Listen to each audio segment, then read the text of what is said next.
Hello, and welcome to our next episode of Standing Stones. We're going to jump into everything in just a moment, but before we do, I want to talk a little bit about sponsors, let everybody introduce themselves and their characters, and then we'll jump into it. So, starting with sponsors, let me just get some links into chat here. The first one is Fundamental RPG, which is the system that this game runs on. It looks like this. You can pick up your own copy on Amazon if you want the physical book, or if you prefer the digital version, you can pick that up at coffee.com/raven, like it says at the bottom of the screen. And it is currently on sale for 50% off until the end of July. So, for the PDF version. So be sure to pick that up. Also at coffee.com/raven, you can find Intrepid gear, which is adventuring gear for real life. We've got apparel and drinkware and accessories and other cool stuff like that with a tabletop theme. So go check that out. And then finally, Die Hard Dice, which sells amazing metal and polymer dice and a whole bunch of accessories and dice adjacent things too. They recently sent me this really cool Fey Queen set. It's metal, one of their metal sets. It's my very favorite. I use it for pretty much all the roles where I don't need to or can't use Roll20. They're really cool. You can pick up your own set at dieharddice.com. Then if you use the code BlackFeatherJune, all one word, capital B, capital J, you can get 10% off of your order. And then finally, if you want to catch up on this show or any others that we have on the channel, you can do so at the Fantasy Network at watch.thefantasy.network. All that out of the way, we'll start at the top left with Zan. Tell us a little bit about Finn and yourself. I'm Zan. I'm a professional GM and content creator for 5e World of Darkness, powered by the Apocalypse, and a whole bunch of other stuff out there. I am currently doing all of the things at the moment. You can find me here, obviously. Tomorrow I'll be over on the Tactics channel, starting a 3-part of They Came From Beneath the Sea, set in like a 90s after-school TV show reunion called the Neon Knights. Spelled with a K in front of neon because that's necessary and it pains me every time I think about it. I'm in Urban Shadows with Pat and Icy as well, and I'm over on Polished Cryptid's channel on Tuesdays and Friday mornings, and over on my channel, myself and Calliope and some other fantastic folks, I believe, which last week was Icy was included in. I don't know about next week. And we're doing some really cool stuff that I'll let Calliope talk about a little bit more. But yeah, I'm doing all the things, and I am playing Finn, who is made of water and anxiety, but they're made of new water because they've never experienced a water source that was outside of the river before, and so now their form is a little bit different. They're a little bit shorter, a little bit heavier, like set. Still the same amount of water, but like the new composition has definitely kind of changed things, and they're not used to this like calm water opposed to the kind of very alive water of the river. It's a whole new experience. It's wild. Awesome. Next, we've got Icy. Tell us a little bit about Veshna and yourself. Hello, team. I am IC Historian at IC Historian, all of the places on the internet where I feel like being found. I'm super excited to be here for Standing Stones. What do? I teach middle school. I hang out, I play games, dabbling in creation of games, sort of getting in that world, which I'm very excited about. And I get to hang out with all of these lovely people. You can also find me on Sundays on the Tactics channel for Urban Shadows. I am an occasional cast member, how shall I say, recurring guest spot on Gaming the Systems with Zan and Calliope. We had a really awesome session for Monster of the Week last week and had a really great discussion about different themes in tabletop games and their use in a therapeutic setting and also an educational setting. And that I think was really powerful and could talk a lot about the intersection between our values and then the games that are created and how that impacts what we can and cannot bring into those different settings, which is a really valuable discussion, I think. And yeah, it was a great time. And that's where you can find me. And I'll be playing Veshna, who is just all up in the teenage feels right now, just living that 14-year-old life, which, I think this is good because it just, every time someone's like, oh, to be young again. And I'm like, nope. Check back every Tuesday. Nope. This is best left in I will watch Stand By Me and play this game when I need that shot of being a teenager, but I will keep this old 34-year-old self. Thank you very much. And that's me. So yeah, I'm excited. Pumped to jump back in. Awesome. Next, we've got Jay. Tell us a little bit about Beckney and yourself. Hi everyone, I'm Jay, or Alien Jays. I'm a game dev and a role player, and you can just find me on Twitter or itch.io at Alien Jays. There'll be stuff later this year sometime. Tonight I'm playing Beckney, who is a goblin raised as a pangolin. Almost did it this time. And they are the sibling to Attactrix Pyron, who is going through a time, and Beckney's just really trying to help. Also, Beckney is now the new parent / godparent of a baby goblin, so even they're not sure how to deal with that, and I'm not, because what are babies? And they're intent on finding out who left this baby and giving them what for, let's say. But otherwise, they're not really sure where they are, who they are, what they are, because all they knew was in town, so it's all a brand new frontier from here. Awesome. Looks like I'm next. I'm Raven. I'm the creative director for the Raven Evermore, which is my brand for all the various things that I do, most of which are tabletop related or adjacent. My link tree is there in chat. And then I play Cauliflower, or Callie, who is a typical sort of anime protagonist. She likes to fight, and she's not super intelligent all the time, but she means well, and she also has a tail, and just really likes to be with her friends and protect them however she can. So that's me and my character. And then Pat, tell us a little bit about Pyron and yourself. Yeah, hi, I'm Pat. I'm a Tactric Online. I play games and stuff here and on my channel, like Urban Shadows on Sunday night, which several people have mentioned, and tomorrow night I'm super excited for They Came From Beneath the Sea. But tonight I'm excited. I'm excited, probably more excited than Pyron, to be playing Pyron tonight, because Pyron's not excited about much right now. Yes, I am playing our bipedal pangolin theater nerd teenager who has convinced himself that both his voice and his musical instrument ability is a curse upon the world that only bring bad things. And also now there's a baby in the mix, which he is not happy about. So, the trees are so much older than us, right? They could have figured something else out. I mean, it's what I don't know how long the return policy is, but we might want to look into that. I don't think there is a return policy for babies. They didn't leave a receipt. Maybe there's like a Dropbox. I don't think so. Next, we've got... Oh, sorry, go ahead. I was gonna say, I think Beckney's gonna have an issue with that. Yeah. Next, we've got Hannah. Tell us a little bit about Sage and yourself. Greetings, mortals. My name is Hannah. Whoa, Hannah, anywhere on the internet I want to be found. Stealing that from Icy because I like it. And there goes my brain. Goodbye. Tonight I'm playing Sage, who is a fawn type character, the medicine person of the party and general voice of reason-ish. I'm like a whole year older, so I've got all the emotional maturity of a 15-year-old on my shoulders. It's not a lot. No. Oh, fantastic. And speaking of fantastic, Calliope, tell us about your fantastic self in this fantastic world that you've put together for us, and take it away. Well, I'm Calliope, and I have been most recently doing some stuff with Zan and IC Historian over on Zan's channel. Last night when IC Historian did a great job sort of summing it up. Next week we're going to be playing Mouse Guard, which I'm super excited about because that's our home game. And that's the first RPG that we ever played at our house. And so I'm excited to bring that out into the world.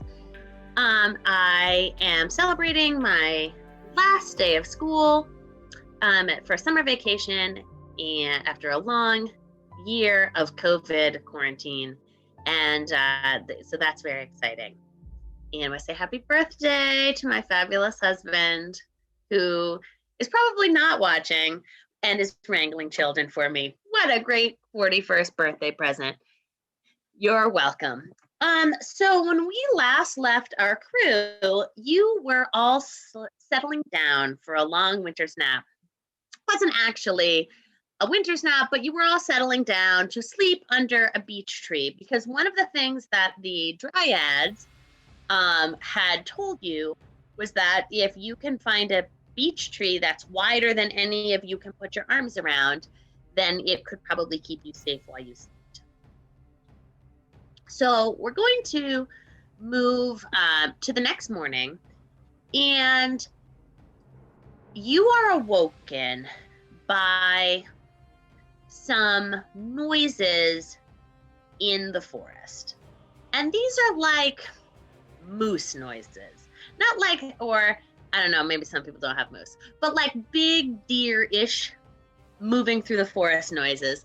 And so they're relatively subtle because surprisingly, big deer-like animals don't actually make a lot of noise, but there's something in the forest.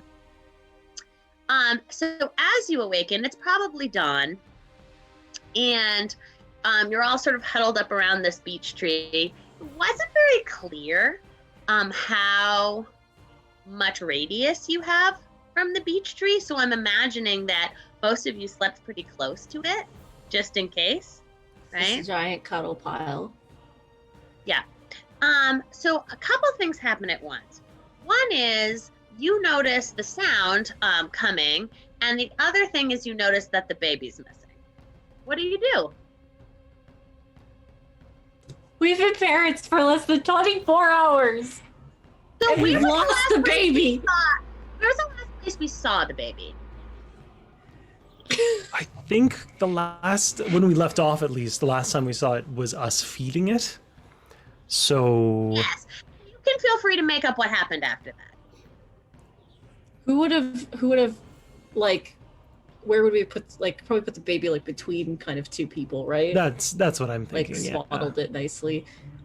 My ears, all of them.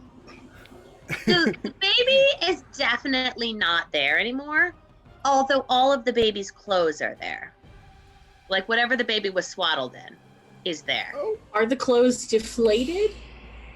Yes. Okay, so that rules out invisibility. Not an invisible baby.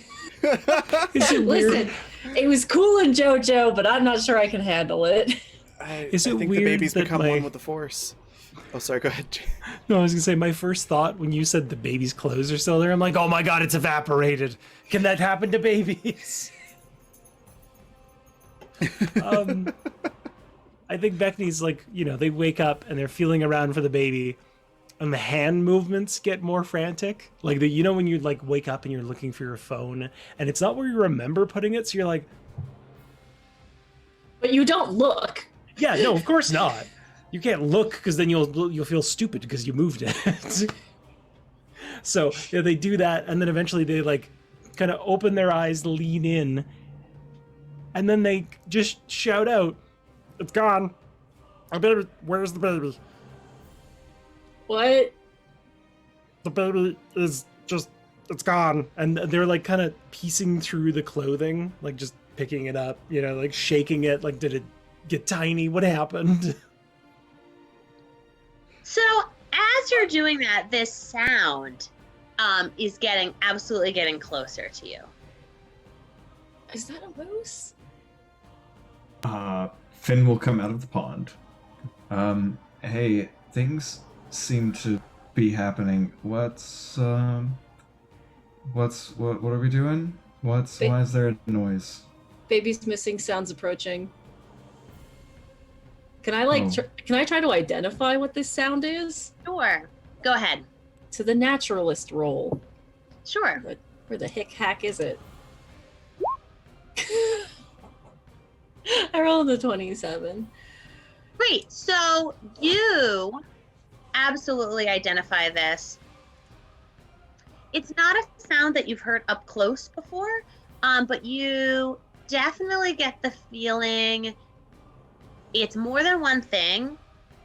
Maybe like a mom and some babies. and that it's definitely big enough to stay away from. We have other parental units in the vicinity. They're probably big. We probably should stick away from whatever that is. Do you think they know where the baby went? Like, we swaddled the baby pretty okay, right? Veshna? So, when we look at the clothes, are the clothes like dirty? Like, Proposing that the baby Not like exploded into not soot? like dirty, like it's been like the baby was moonlighting as a coal miner, but like so what? Oh, like soiled? Yes, it. Little did we know, guys. Standing Stones takes place in the 1800s in West Virginia. Who knew?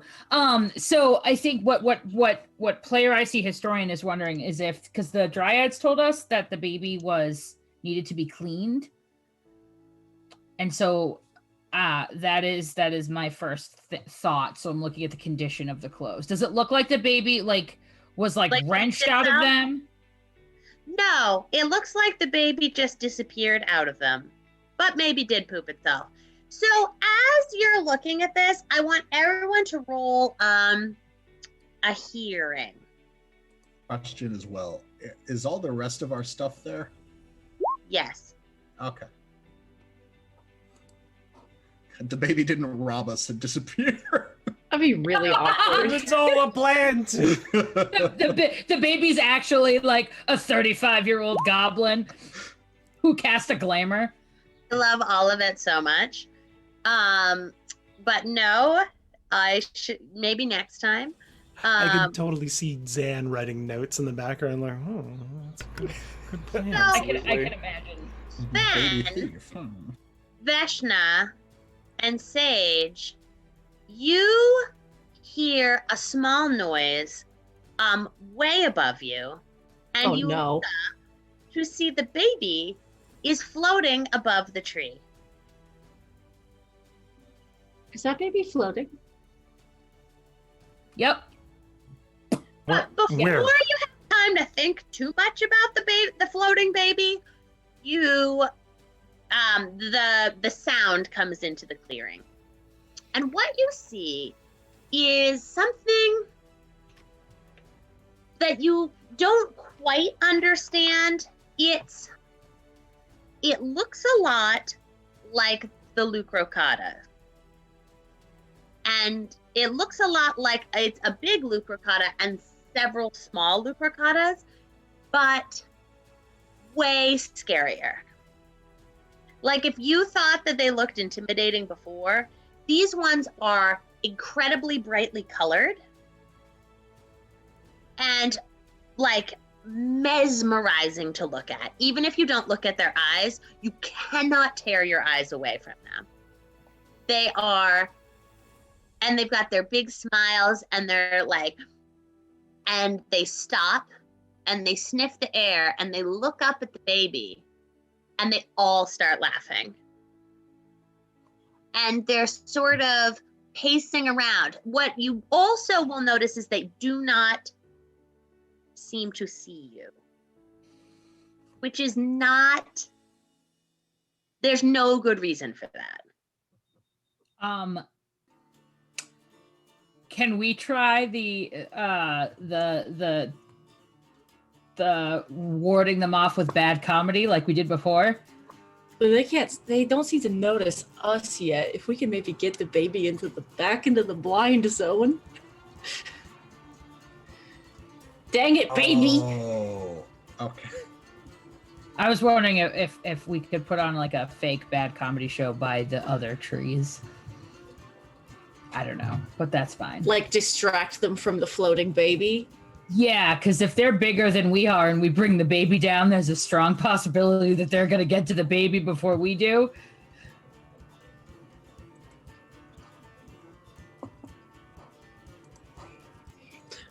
You're How open many to are that. there? Sage is mildly petrified. How many of these things are there? 5. 5. There's a mom and 4 cubs. is what that's like the equivalent. Right.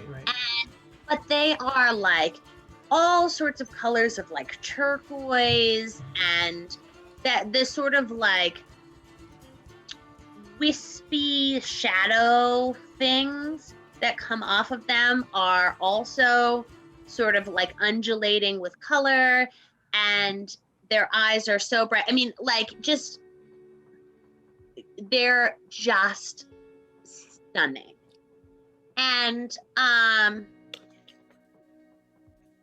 they just look so like healthy and just like you want to eat them up, or become them or go jump into their mouths, something really. They're amazing, and they are completely ignoring you. And the mother is sort of keeping its eye on the children, and the children are all sort of like running around the tree looking at the baby. They're not getting close to the tree? No, they're not getting particularly close to the tree. Okay. So Finn is going to pull himself out of the water. And if anyone's been paying attention, Finn has had pretty much only one thing in their possession. A little like brown leather sack that contained something. And I think you kind of see the sack floating like in the on the pond, and you see as like Finn pulls himself up into a humanoid shape, you see the stone that the Lucrocata had scratched and left its mark on, that had been it's been smoothed out and kind of made into something ornamental and kind of held in the center of Finn's chest. And they're gonna kind of like crash out and towards the Lucrocata and like try to stand up as big as they can, and they're gonna say purposely trying not to look directly at him. They're gonna say, "Hi, we're not a threat. We're looking for the people who killed Argyle. I don't know if that was their name, but we found them, and we want to find the people who hurt them. This is their mark. Do you recognize it? Do you know who they were?" And so a couple things are happening now. So as you start to talk to the mother turns her head completely upside down and says to you and into your mind that it will be safer for you to look now, because her head is completely upside down. Sure. I'll adjust my focus back. And she's still like mesmerized, like unbelievably beautiful, but an alien, but like you are not mesmerized into her mouth. She finds this hilarious. In the meantime, the baby disappears, then reappears in the mouth of one of the children. But then one of the other children looks at the baby, and the baby appears on that child. And so the baby is like apparating and reappearing with the different children, as all of the baby Lucrocatas are sort of like maybe fighting over who can mesmerize this baby and get it to come to them. And they're not like eating it, they're playing with it, but sort of like a mouse cat playing. It's not like safe. And so as you're having this conversation with a mother whose head is completely upside down, in the background, this is happening. Are we all able to hear the conversation between Finn and the mother? No, I would say not. So we just Especially, so I'm imagining that you are all sort of like up against the trunk of this tree, right? And so I would say Zan, Fen can is like in this conversation, but the rest of you are not. Okay. Callie's been just sort of hanging out on one of the branches. That's where she woke up. And so since she can't hear that Fenn's trying to like negotiate with the mother, is probably going to try to blind the smaller ones to get them to stop doing this. So she can try to fly over and, from her perspective, rescue the child. Since she just basically sees this baby getting teleported back and forth between scary mouths.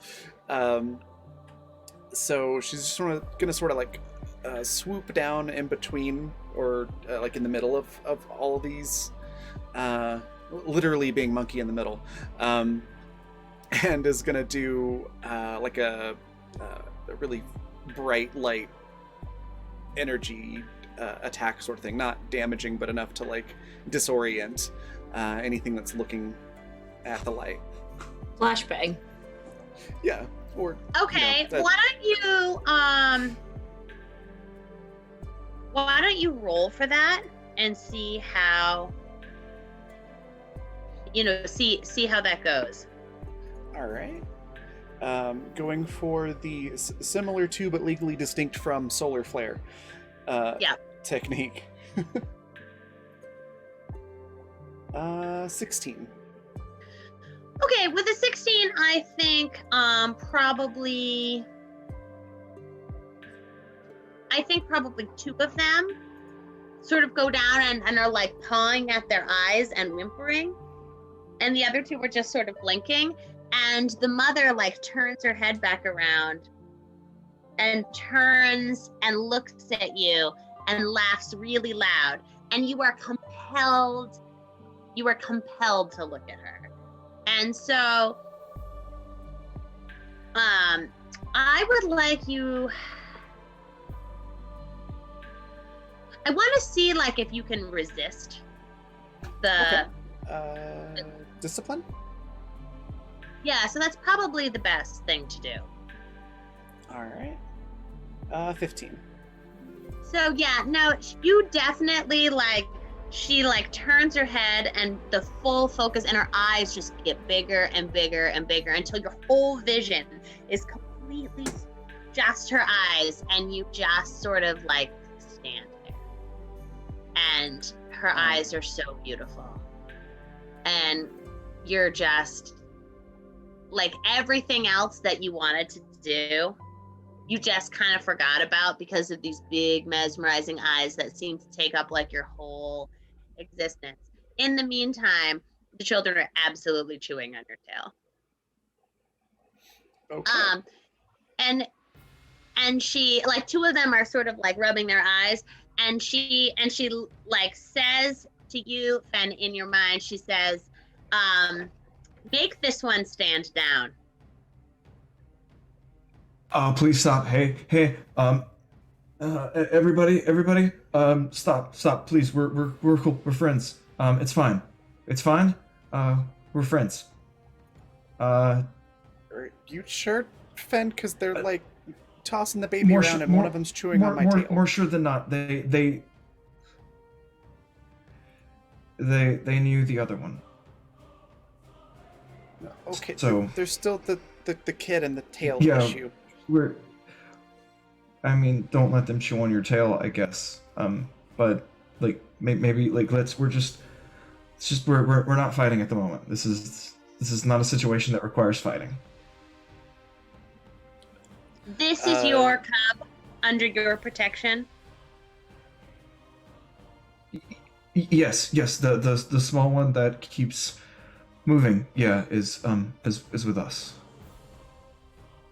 And so she's going to sort of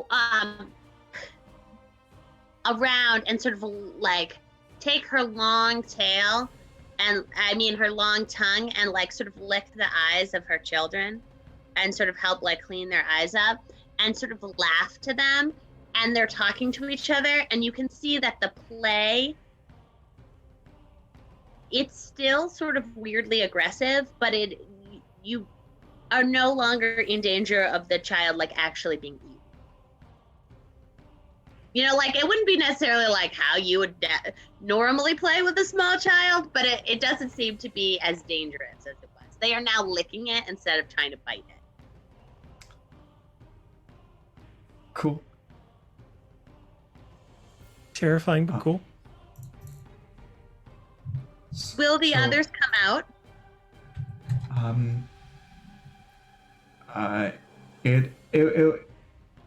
I'm sorry. Do you have a name?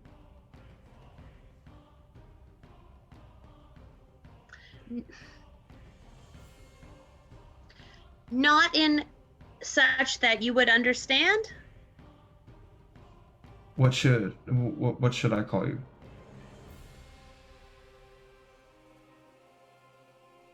Mm. That is not our way. I understand. This one is asking if you are going to come out.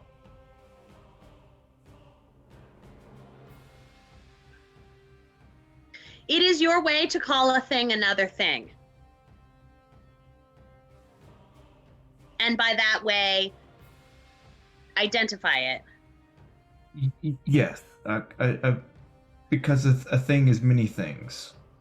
But if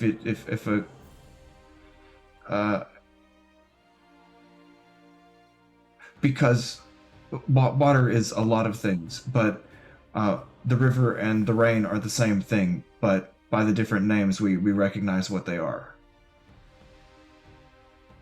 But you can taste what they are, or you can know what they are, and you don't need to name them. Because you will know what they are. But the ones from the land are not like that.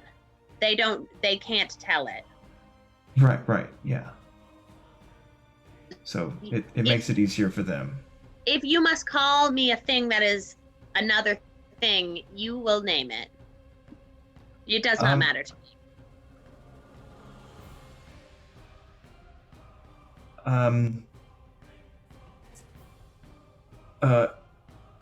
Their name is Hope. Hope is asking if we'll come out and talk.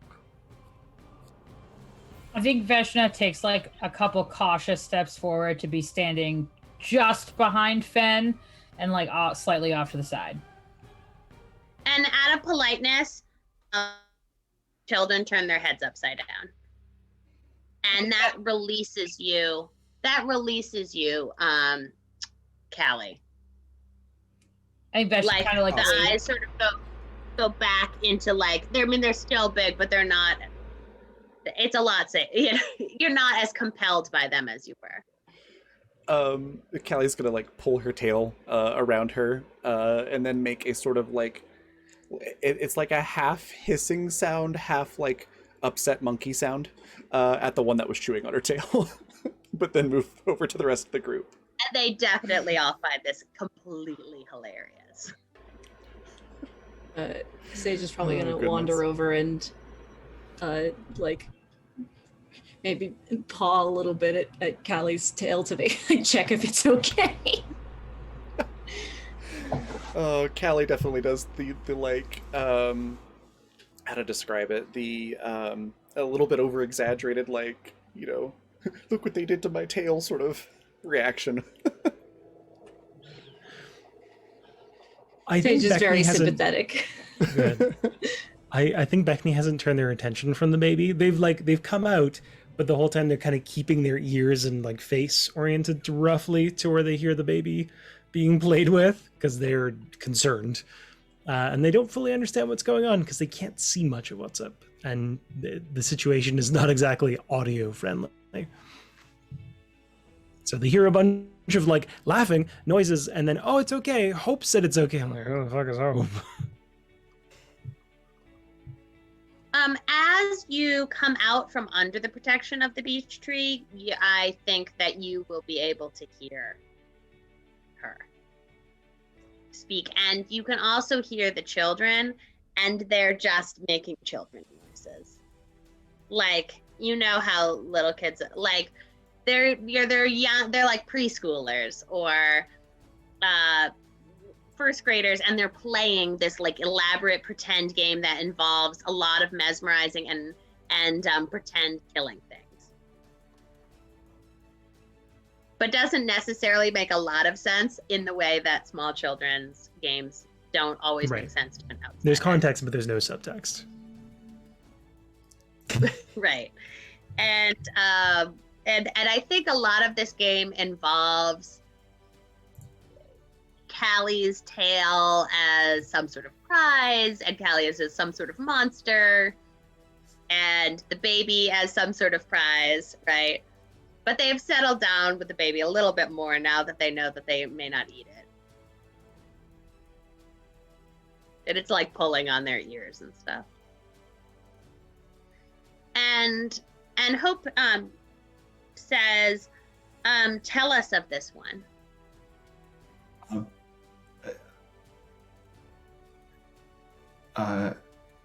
Bethany, do you wanna? Do you? Are they referencing the baby? Maybe, What's- or the other Yeah. liquor cod. No, I have no interest in your cub. Oh. Tell me of the one who is gone. They used to look in and sit near my room. They fell in a few days ago and were hurt, and we tried to heal them and get them back out here. But yesterday we found them, and someone had hurt them.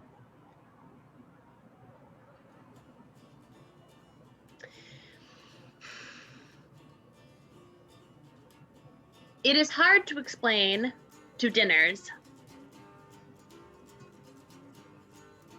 that when one is gone, the rest can tell, because they are no longer part of the web.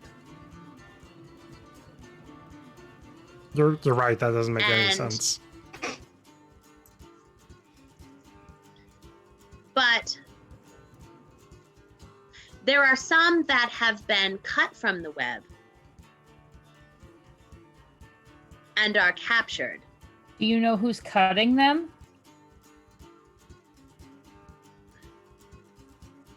They are like you. They have two, but not like the cub, and not like this one. And she's sort of referencing Beckney.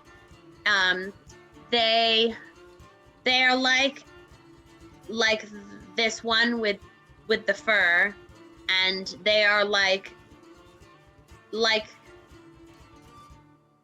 they are most like this one with the fur and this one with the tail. It's for Veshna, or is that me? Yeah, they would be Vesha. I like, she's sort of like gesticulating Mhm. with her head. They have captured cubs.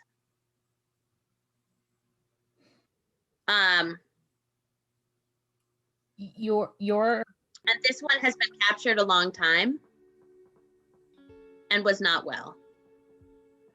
Oh.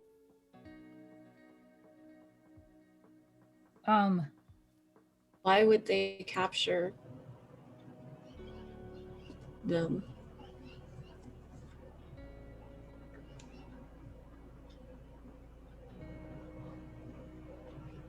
I don't know the ways of these people, but they need them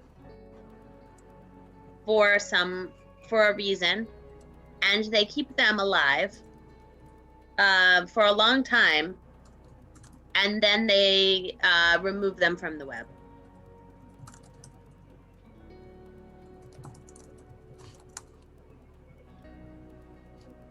The one we found had been and like kind of lowering their voice, so they hopefully does not know if the cubs can understand, but lowering their voice was drained of blood.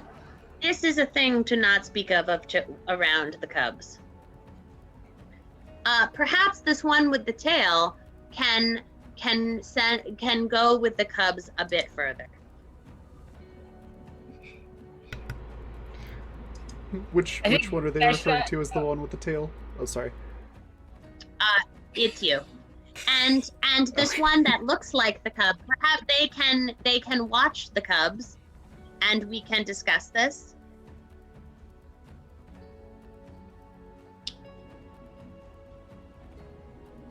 Veshna, is that? I'm sorry. Are you meaning Veshna? I think it was Callie and Becky. I feel Oh, like great. This Perf. The one where they were chewing on her tail. Perf. Yeah. Love This is that. one of- Okay, I just wanted to make Okay. sure. I feel like this is part of the conversation about why things should have names. Yeah. I think that like without breaking like attention to the mom, Veshna is just gonna put her hand gently but firmly over Pyron's mouth, just like nope, like a mom would with a kid who was like telling Mrs. Mulgrady at church what mommy and daddy said about her in the car on the way over, like ooh. Mm-mm. I love that So description. will Beckney and Callie take the cubs a little further away? In so long as the baby is coming with, Beckney's all for it because they don't Yes. understand what the hell this is about. Yeah.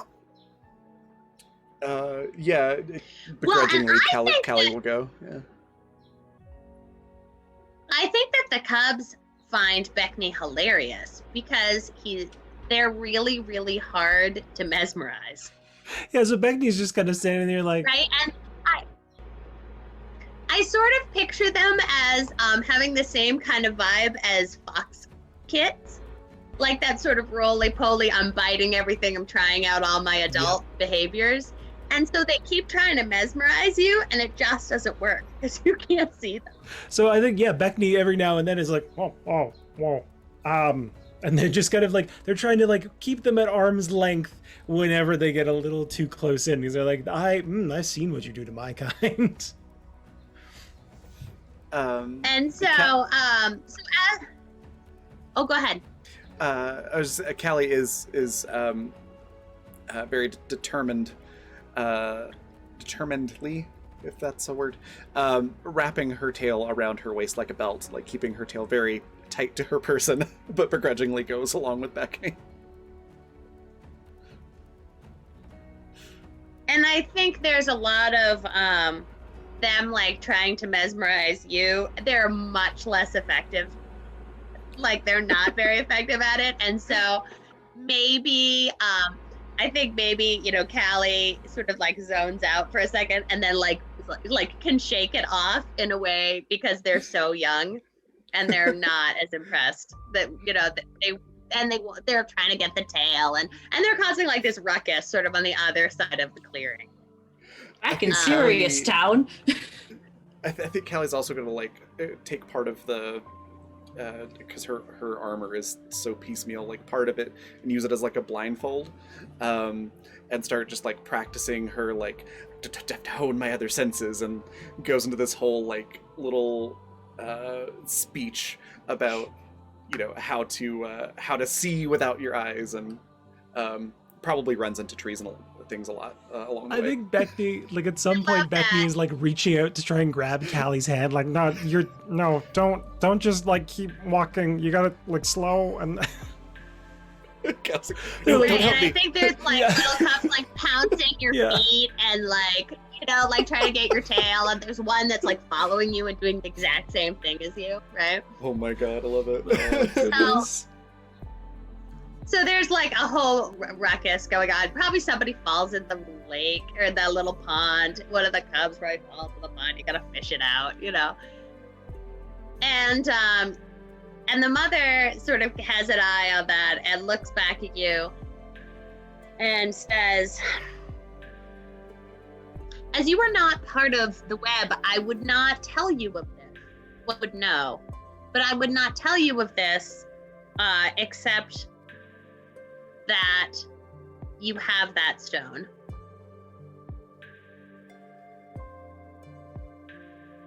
Thank you.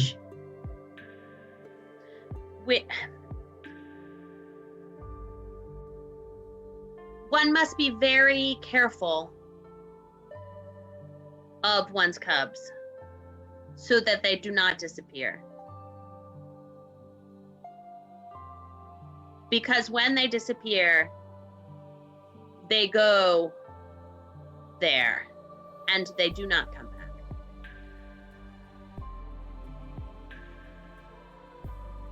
Where do they go? They are captured for a long time and then they are drained.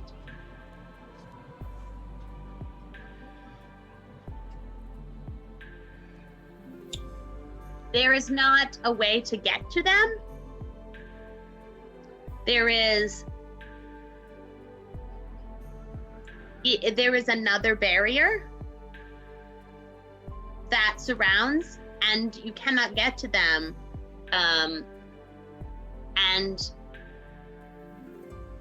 And they lose their color. Oh. And they become very quiet in the web, and then they are gone. If you can stop this thing,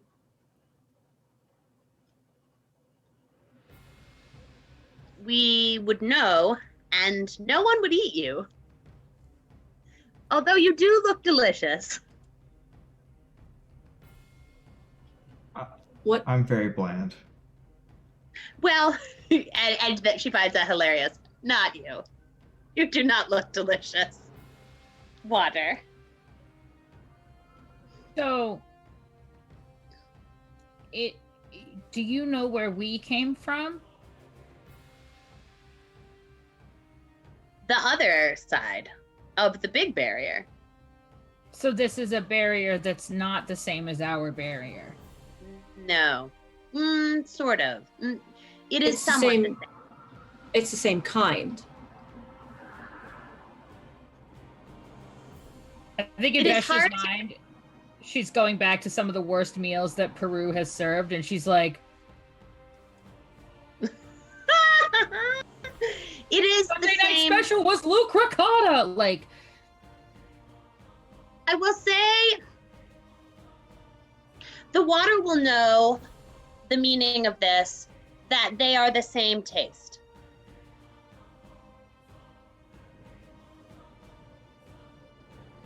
Yeah, I mean,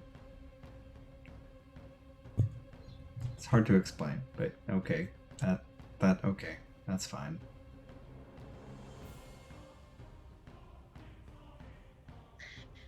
My cubs will eat your baby. Will eat your cub if I do not find them more food. Ah, In what Right. direction is this barrier? And she's going to sort of point to the west.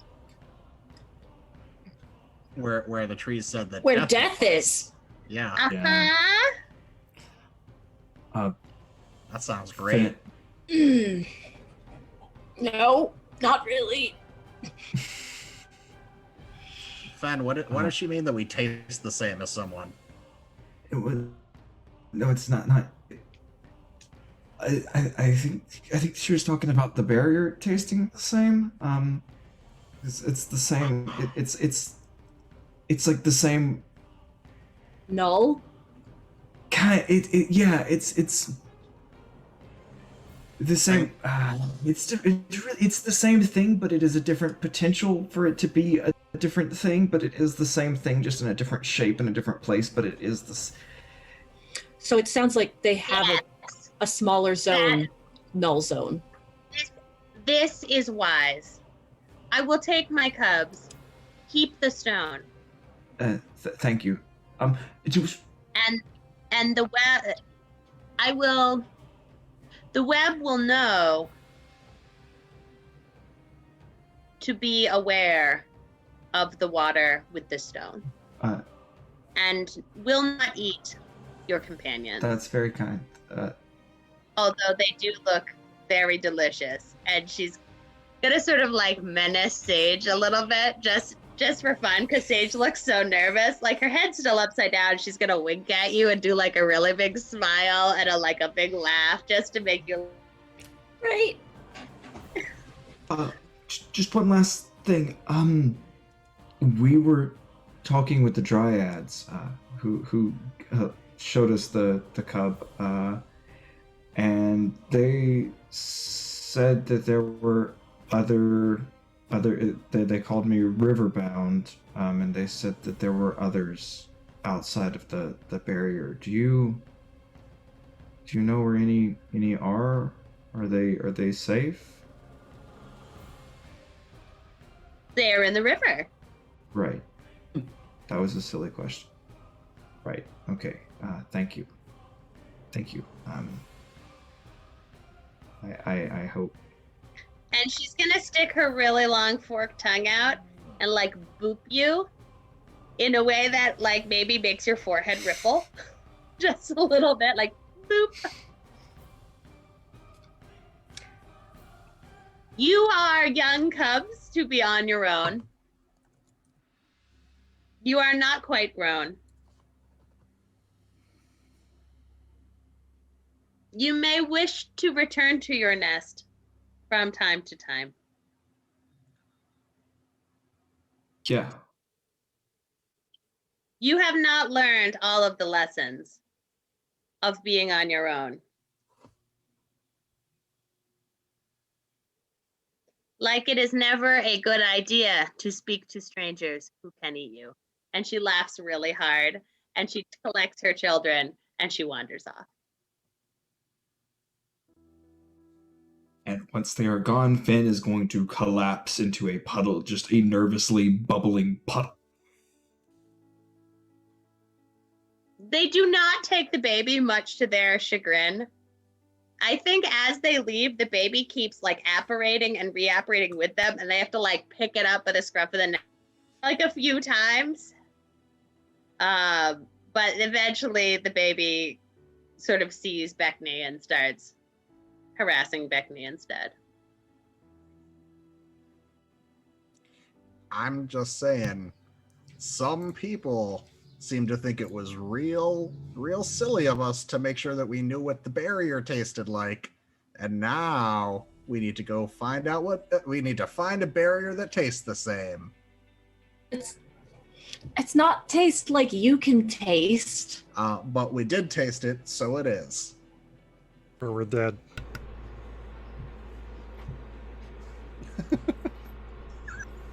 I have nothing to say to you. I don't know. I should have let you electrocute your own brains. It tasted hot. we just lick things till we taste hot again. And then It's like burning. We found the death place. No, burning's different than hot. I thought it tasted Did- like sizzly strawberries. Yeah, hot.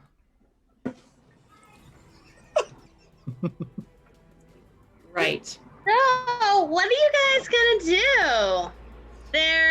So you have a few options. You were sort of headed north. I mean, there's a lot more things north. There's definitely some sort of big oldness to the west. We probably still don't want to go east, depending on the birthing situation going on with Fenn's family. How long does birthing a Fen folk take? I don't know, but it would be awkward if they were still Hanging like around. in the hospital. Yeah. You don't want to go in when it's at the babbling stage. Right. So, I mean, they could be gone. You don't know. we could follow up on the baby goblin thing. We could go towards death or go home. I don't really want to go towards death. I don't really want to go home. Yeah, I don't want to go home. I could fight death. That would be fun. But I like the baby thing more. That sounds better. I would like, maybe we're not, ready right now, but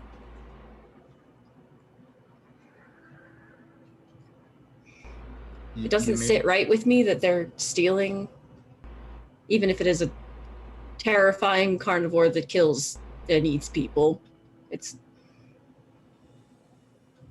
Right, and then asked us to go stop the thing that is strong enough to kill them. Well, then moments maybe it's like a later- rock paper scissors situation where like we could Got defeat it, but it. Got it. So the talk about us being bad at everything out here was really just a pep talk to go deal with that thing. I think Vesh is pacing at this point. Yeah, I feel bad that, bad things are happening to the very rude animals, but I'm also not super inclined to go out of my way to help them because they are threatening to eat us and tried to eat the baby and my tail and have been rude. I want to know why they need the blood. That blood is a very powerful but not always good ingredient for things. Yeah, Uncle Toots always had trouble making the blood pudding. He had that one. He made a lot of Bloody Garys, right? That was that was what he liked to make. Yeah, I don't think they're supposed to be called that though. They tasted good. Maybe people like eating the blood? I don't It know. just sounds Pennies don't nefarious taste to very me. good, Well, and blood she tastes said like pennies. she said that they were getting taken when they were like young, and then something about not being with a web, but then they just it made it sound like wherever they're at, they're there for a while. And they lose their color. It's So the one that we met had gotten away because it wasn't as colorful as those ones were. no, that's what I was thinking too. Do you think they're like trying to train them for a thing? Well, I mean, not Why- train them was because that- like they can do things, but Was that why it was hysterical like that? I thought that we were just really funny. You were I thought very they liked funny. our jokes. Regardless, we're probably not. Even if we went there, we'd have to be very careful.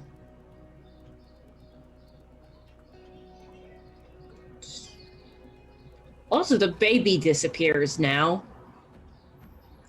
Yeah, I Perhaps we think- should fashion a leash. Question for you, What? Calliope. Is the baby still kind of like warping around? Baby's tired now. So the Good. baby, I have this idea that the baby, so you have hair, right? Not a lot, but some. Yep.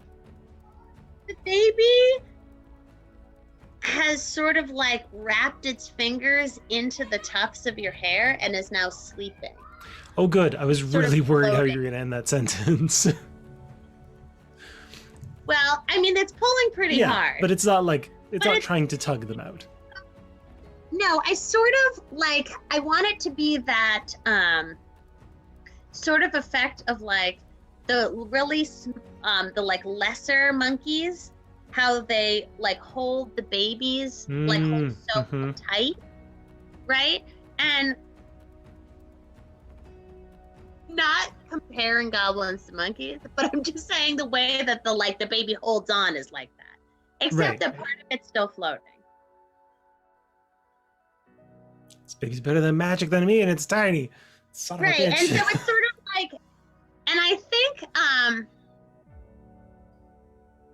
I sort of also like the idea that maybe at another time while we're between scenes, the baby tries to do this to a variety of other people, but there are only some people that it can effectively cling onto. Right? Because like Byron is all scales It's true. and Finn is all water. So I Right. think Sage has the very curly, bushy hair. So I think Sage would be definitely. I think Sage. Optimal napping head. Right. And Bethany, I think when this happens, it feels right. Like when the baby sort of like this is a way that children hold on to things. Right. Like it almost And- almost like familiar in a way.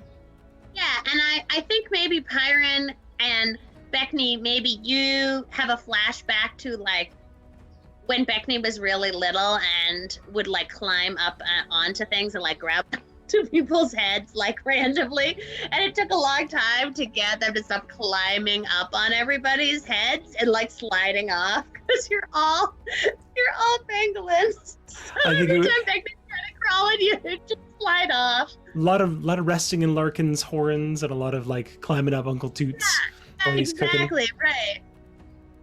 So I think like at the time it was just like, why won't this kid get off? You know, right? Like, oh, this kid's been through so much, we're just gonna Yeah. hug them.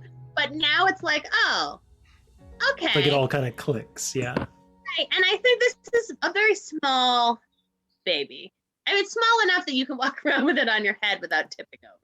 Exactly. Yeah. All right. Yeah. And especially because this baby is sort of half floating still. Okay. So, north? Or do we want to vote? Or North seems right. I think we named the baby Limebug, didn't we? factual? I thought it was. Yeah, we did. Wasn't trash in there somehow? Yeah, it was. Yep. People, I some think that people was an called it affectionate trash. bit. Yeah. Oh, okay. Yeah. That was Trash. the nickname. Parentheses. Affectionate. Right. But just in case anyone forgot what the baby's Yeah. name was. Yeah. So yeah, I think Beckney is definitely kind of just like keeping them, situated every now and then, and otherwise kind of just letting them, nap and not interrupting. Thanks so much, Michael, for that gifted sub to Jay. So, Jay, who would you like to give an advantage to? Random me. Alrighty. Can't play favorites. I'll grab our Die Do Hard whatever you like. Fey Queen D6 here. Woo! 1, 2, 3, 4. And it goes to Hannah. Give them to me. I will hold all the advantage. Have the high ground. So was north where the goblins were last seen heading? Was that what the trees told us? Yes. Okay, I couldn't remember exactly where what was. Yeah, Beckney's vote, whatever, if we're doing that, is north. All right. So I'm going to draw a picture. Picture time. Picture time with Calliope. I was planning on making a rudimentary map as we go along. Or maybe Veshna, who has very nice drawing and printing skills. We've got We could try To it the in roll north. 20. goblins. East, Earth. To the west, death. To the south, home. This is a very weird compass. Goblins, birth, death, Death and home. home. Yeah, the 4 cardinal directions. Yeah, obviously. Four genders. Definitely about gonna go with goblins then. East? Yeah. Long there was peace until the Death Nation attacked. Yes, exactly. West has always been like that. So, So I think at this point, Veshna is sort of half paying attention to this conversation and sort of like following wherever the group goes, and is anxiously picking berries, those berries that were not poisonous, but is picking like an inordinate amount of these berries, almost like it's like some sort of compulsion. Just following along, just sort of like mindlessly, like whether, oh, north, yep, sure, north, love north, like not really just picking berries. Did one of As- us go talk to her? She seems distracted.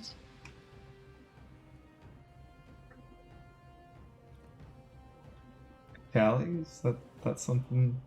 No. Oh, sorry. Yeah, Callie was on board with North. Yeah, let's do the goblin thing. I got Pirate will go over. Pirate's on this situation. Y'all are having you can both have your depressive moment. Oh bond yeah, over that. yeah. This, Oh, emo buddies. You know, buddies. hey, so are we trying to get all the berries that this forest has, or just most of them? I mean, apparently we have to feed the baby. I think like Veshta's, it's like a I don't know what to do, so I have to do something that feels productive. Look, like, what if we do it wrong? What if we do something wrong? What if Like what? What if we don't give it enough food, or like we don't know how? I don't know. I mean, I don't know about goblin like diapers or like like what if we don't have enough food? I don't know. We don't have any diapers. I don't have any extra. I only have like 2 extra aprons. Like what are we gonna do? This all the stuff. Berries. Right. Have you tried considering that's not your responsibility? Well, like, what else am I gonna do, Pyron? Hold a concert? Have a fireworks display and alert the entire I mean, Pyron, and I think she's kind of like not like if he were wearing, like, is he wearing a shirt? I don't know that he has. I'm not sure. Sure. You never Well, really I don't addressed think the sort of pangolin like pulls on clothing maybe like situation. like a scales. robust scale, like leans forward and is like, Pyron, I am utterly useless out here. Useless.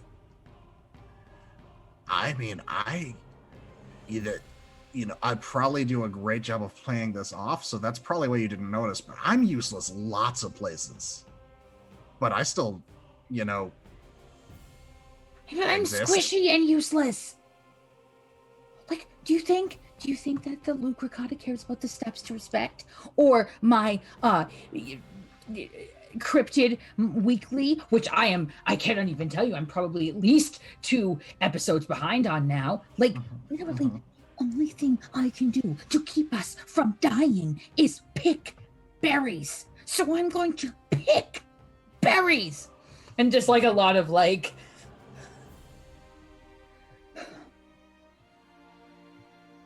do you have any extra pockets?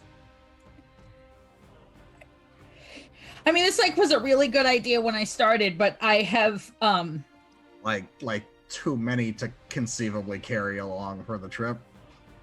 I mean, it has. I think it will become a spatial concern. And if Don't Starve has taught me anything, it's that berries will go bad. That is I don't very know, true. like, have you seen Beckney eat? I mean, they're like. I mean, it's like impressive. I don't know. What if we wake up tomorrow and it's? I don't know. I don't know. I know how to pick berries, so I now have what is in retrospect probably a very ecologically irresponsible amount of berries.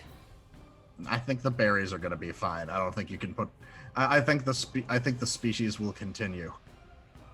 She like awkwardly like drops a couple on the ground, like sorry. Like when you take the children apple picking in like the kindergarten field trip, and they're told they can take 5, but they don't know how to count, so they like try and put it back on the tree, thinking that that's going to be a thing that works. I mean, I don't know if you want to leave the. I don't know Children if are you want to leave idiots. those berries there. Like, what if 20 minutes later we come back and then suddenly the grass can talk and is big and scary and has like a billion eyes and is like, we found these berry babies. They're your responsibility now. Don't ask us for help.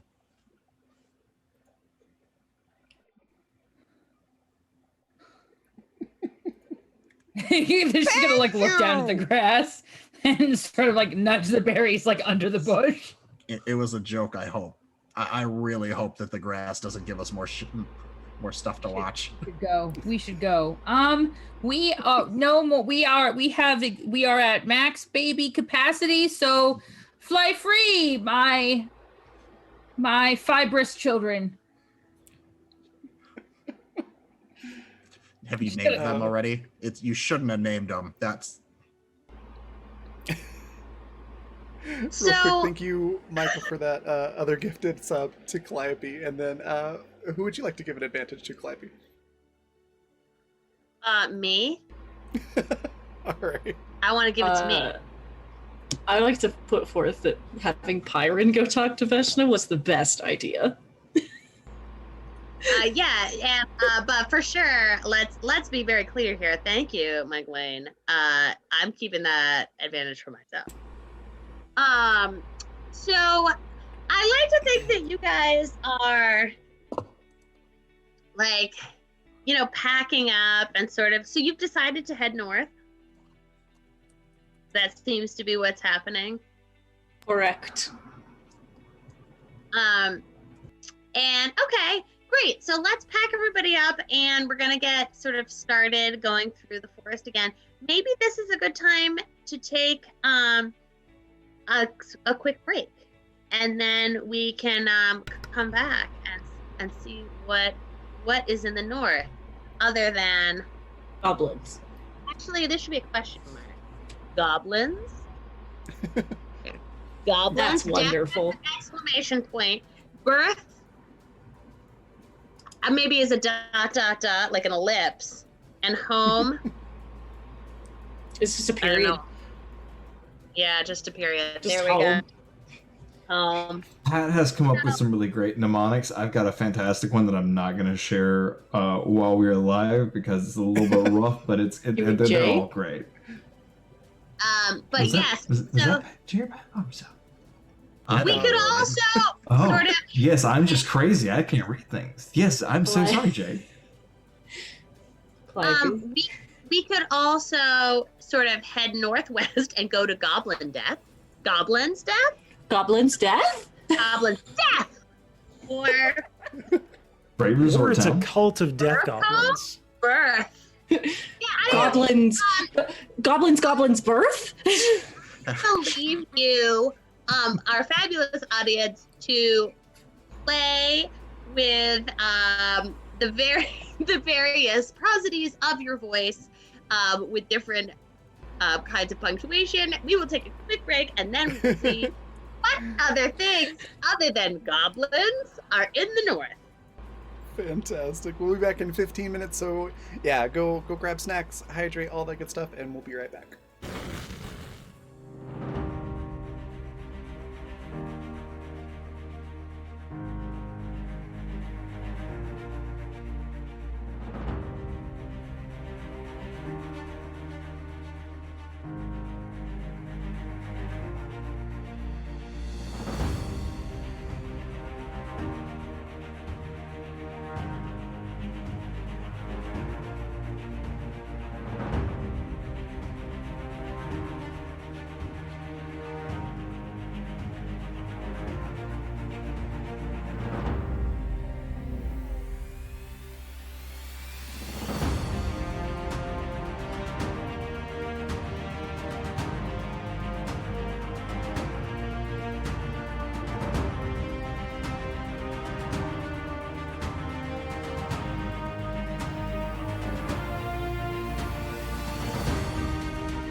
And we are back. So when we last left our group of miscreants and their baby, they were headed north. They were packed up and headed north. And I think time sort of goes on as you sort of pick your way through the forest. And, you know, the forest it's not bad. I mean, it's a forest, right? It's not like it's not malevolent, but it's not benevolent either. It's chaotic. It's a forest with very, very bright colors that is very, very wild. And you see all interesting things. So really quickly, why don't we go around and say like one little thing that you do as you're walking or something you see that is interesting to you.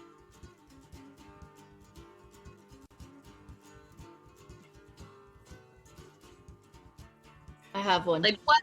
Yeah, like what kinds of things would kind of grab your attention? So Sage at one point would have probably looked through Faunus's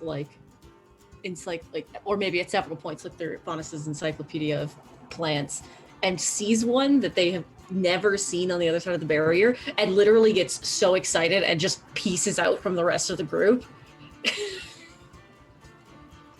Yeah, and it's called a fawn in the pulpit, and it's sort of like it's like this little lily thing, and inside is like a little face with little things, but when you look at it, it looks back at you. This is the most amazing thing I've ever seen. What kind of a noise would a plant, like a sentient plant fawn, make, I wonder? I fell back on the only kind of weird noise I like best, which is just like a weird churring.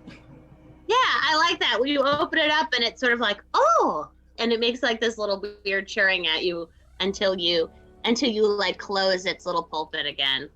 I just like do a little close, like I can die fulfilled now.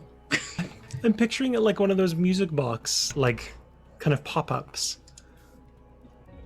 Like the little ballerinas that used to. Yeah. Exactly. I also like to imagine that because like deer tend to be pretty quiet when they move, that Sage just does not say anything and is just gone from the group at one point to go look at this plant.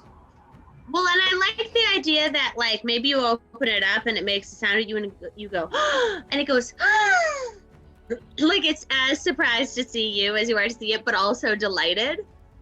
It's so much. Ah! It doesn't really like appear to have a mouth or anything. I mean, it's a plant, so it just sort of looks at you. I don't know if I'm gonna even be able to come back to the group. Guys, go on without me. This is my I shall build my home. I'm gonna build my house around this plant. At some point, I'm sure Sage will tear themselves away.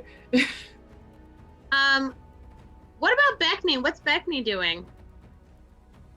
I think Beckney is making a very specifically, and Hannah, don't call me on my hoisting of petards on this. They're making a very specific rock collection out of their arm. So they just, as they're walking along, they'll be like, oh, that one sounds nice. And they'll just like reach down with the arm and kind of slowly accreting different like colorful rocks. And if the baby's awake, they're just kind of like waving them, like, you know, showing them off. Are there any quartz in there? I mean, depends where we are, really. That's fair. Yeah. But it's probably just a lot of, you know, random pretty rocks or ones that sound nice. I like rocks. Yeah. So I like that. I think the baby's into it too. I think every once in a while, actually, I think they would turn it into some kind of rattle. Like they would kind of turn it in just that way that rocks tumbling over each other sounds. just to kind of keep the baby amused. I love that. Why don't you roll? Oh God. Why don't you do some sort of what is it? It's like a performance roll. Yeah, art would be my guess. Yes. All right. Well, I can't use my specialization in acting on this, so we'll see how it goes. That's a 5. I mean, it's not great. It's not like a rattle in any sense. It's a bunch of stones grinding against each other. But you know what? Babies are weird. Babies This are baby weird. digs it. Like, babies don't want rattles. They want pots and pans to bash together. And they want to listen to the vacuum and like all sorts of weird stuff. So this baby's kind of digging it. All right. Maybe Baby it has takes good the taste. rocks out of your arm and is sort of like hitting you on the head with it a little bit, but not in a mean way. Just in Yeah, just gotta. I get you. I think Beckney will make different noises depending on which rocks the baby hits them with. I love that. Oh my gosh, that's so funny. That's wonderful. How about Callie? What is Callie doing? Not sure.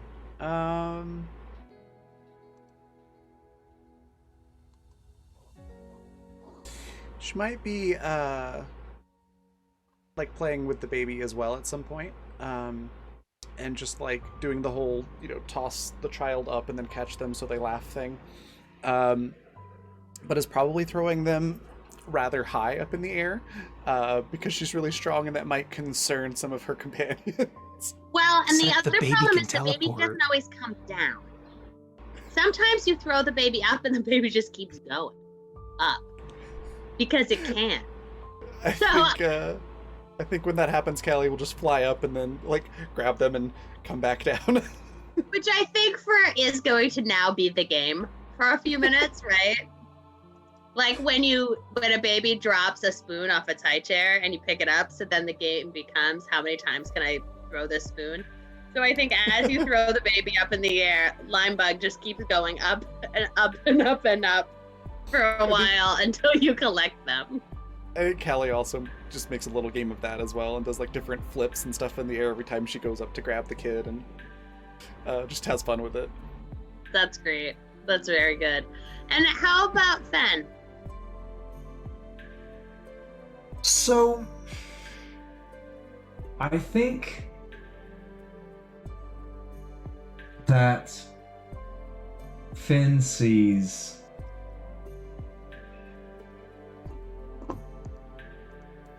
I think it's going to be like this. I can't shake this image, so I think it's what it's got to be. I think it is like a large, like bright blue and yellow flower, just the size of a dinner plate. It's massive, and Finn sees it like on the side of one tree, and it hasn't seen it on any of the other trees. And as they continue, they see the same flower on a different tree. Then I think as they continue walking, they see just kind of on the ground what appears to be a very similar flower walking on roots, like it's looking for another, and there's a dead tree somewhere very close by. And so I think it's just this weird parasitic flower that keeps popping up. Are you gonna touch it? Oh, 100% no. I'm gonna be really aware of it, and I will let everyone else know that, like, hey, there's that flower. I don't think we should smell it. I don't think you should smell it. Sage makes a very excited noise, and like was drawing the other plant, whips around and starts sketching this new plant. I think if you get too close, it's gonna scream at you. I'm not Really respectful high pitch. distanced. Like almost like right before dog whistle. Like it Oh, makes like an that alarm. damn ringtone. Yeah, which just above the table, I can't hear it anymore. Me either. It's so sad. I could hear it like 5 years ago. I can't hear it now. Much to the delight of my students, who think they're hilarious. So yes, I think if you get too close to it, it makes that very loud sound, like a little alarm siren. Just to sort of scare you off. But yeah, I love the parasitic plant. That's really fun. How about Veshna? So I think Veshna is still trying to figure out like how she can be useful. And so I think and I think it's one of those things in a weird way. She's so focused on being useful in this very like narrow situation, right? Of like caring for a baby goblin that she just found when there's no adult nearby and she's never met a goblin other than Beckney before. She's actually going to sort of, I think, little vignettes of her like solving little problems for creatures. So I imagine like there's like a baby bird of some kind is like trying to get attention of its parents and it's not loud enough, so she uses her magic to just make it a little bit louder so that the parents can find it. And like like maybe some sort of creature is like trying to build some sort of hut and she like creates a noise that scares something away so that it can like get finished and hide, or like sort of little things as she sort of goes along, like kind of mindlessly, like using a sound as wind to move a branch so that like a squirrel can get back to its like stash of whatever, you know, like or like, you know, maybe coming across like little baby chipmunks and sort of like entertaining them with like making like plants like do a little dance or something. So she becomes a Disney princess. Yeah, basically, but like all the while she sort of is like, without really thinking about it, being like, I should have gone home. My father was right. I don't have any skills. There's nothing I can do. And like maybe every once in a while she's like tossing berries to the baby too, as it like sort of as Callie floats. She's like with one hand tossing berries to the baby and the other hand is like, you know, I don't know, helping the land octopus create the dirt sculpture to attract a mate like they do on the seafloor, but on land because that exists now because I decided it. Like that sort of a thing. I love it. And how about Pyron? So this is going to sound like much more of a bummer than what I thought of this plan. But Pyron, not wanting to be alone with his own thoughts, was trying to think of something to keep himself busy. And seeing the baby like hitting Beckney with things and doing a lot of hand motions, had also immediately had the idea to make it like a rattle or a maraca to like use as an instrument.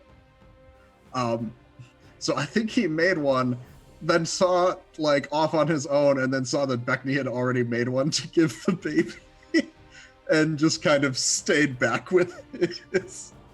Make it a tambourine. I feel so bad. No, I totally think though. Here, I want you to roll art for that. Okay. So that's a critical success. So I think It's the most beautiful maraca ever made. one time the baby flies up in the air, and as Callie goes to catch it, it just completely disappears and turns up like on the maraca. And it's like, because I'm imagining it's kind of big. The maraca is a rather large maraca, and so it's sort of holding the maraca, and is like is super into this maraca actually. I think initially I'm surprised that it's here, and then I like almost start trying to shake it off and get the maraca going. And it's like laughing, you know, how it's when you jiggle babies aggressively, they love it. So you guys are traveling along, and you come to a road. That's generous. You come to a set of tracks that would be like maybe covered wagons would go down them in Wagons West, right? So it's more like two ruts in a road, and there is like you sort of come out of the woods. There's this road that's sort of traveling sort of northeast southwest, and there are you look and you don't see anything on the road right away, although you can't see super far because there's like trees and stuff.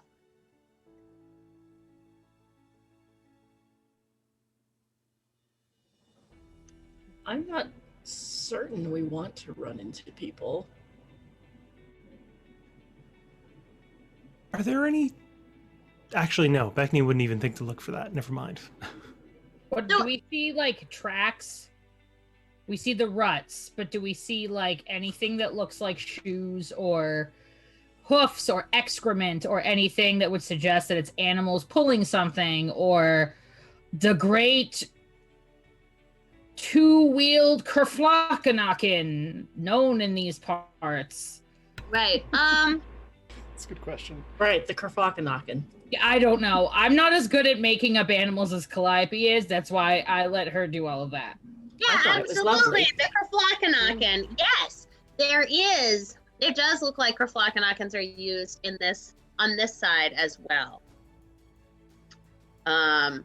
They look a lot like chocobos actually, but they have 4 legs. Oh, and that's why they make the ruts. Well, the rats are probably from the wheels. Right. Right. Cool. But there are some tracks too. As you guys are standing there, there is like on the other side you can see, the forest kind of starts again. There is some clearing on each side. There are a lot of sort of like reddish flowers. And as you're standing there, you see a cloud of smoke. Dust. A cloud of dust. And you can hear what sort of sounds like a what? Kerflockenaken. A Kerflockenaken. You sort of hear the sounds of a Kerflockenaken.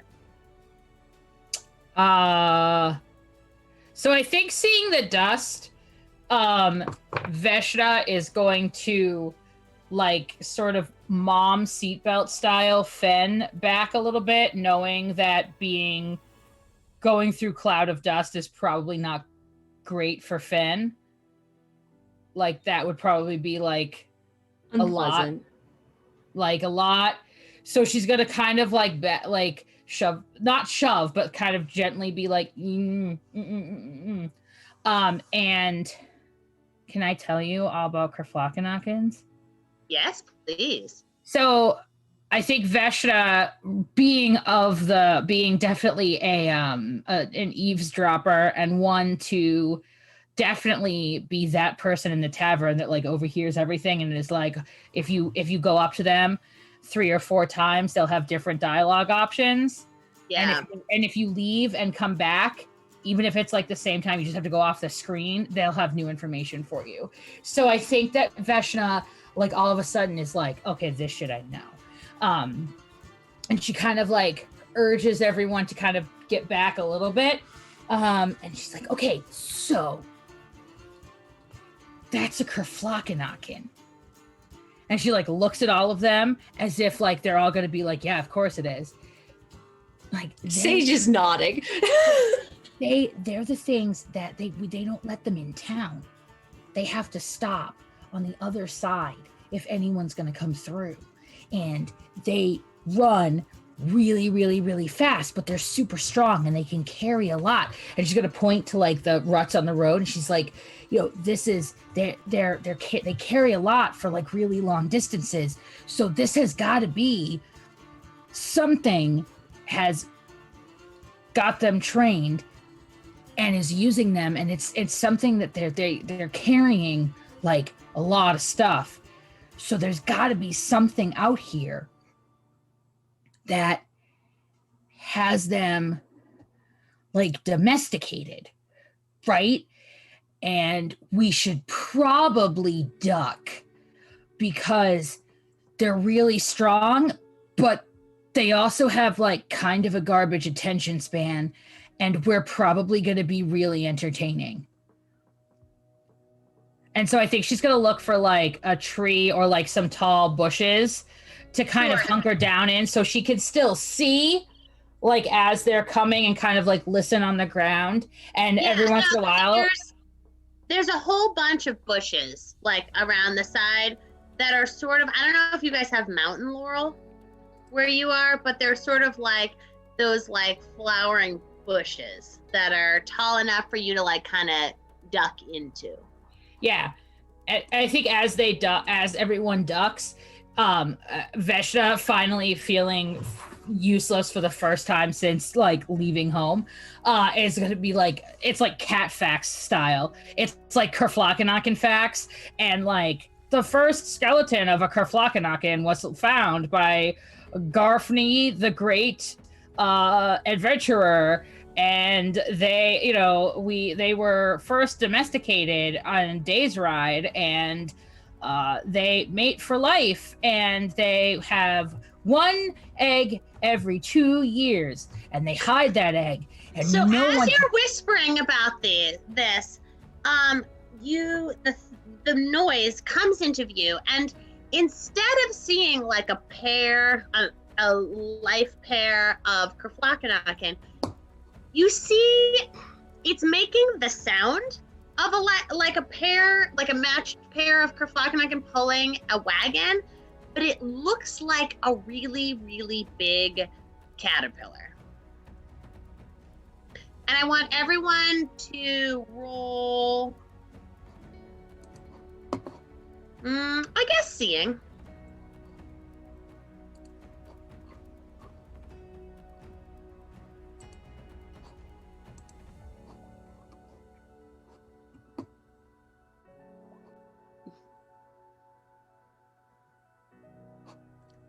We don't see anything. Aaron! He's a real scary looking caterpillar. Go by that makes the noise of a pair of Kerflakkenaken. And this caterpillar is hauling ass. And it just whizzes by you. As you're sitting there, you are kind of tired.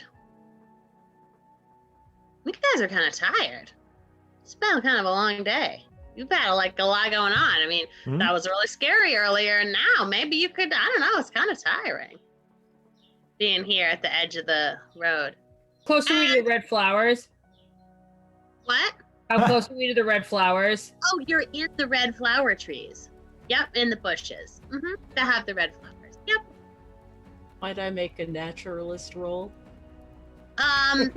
You can. I am. Oh, Can Fen.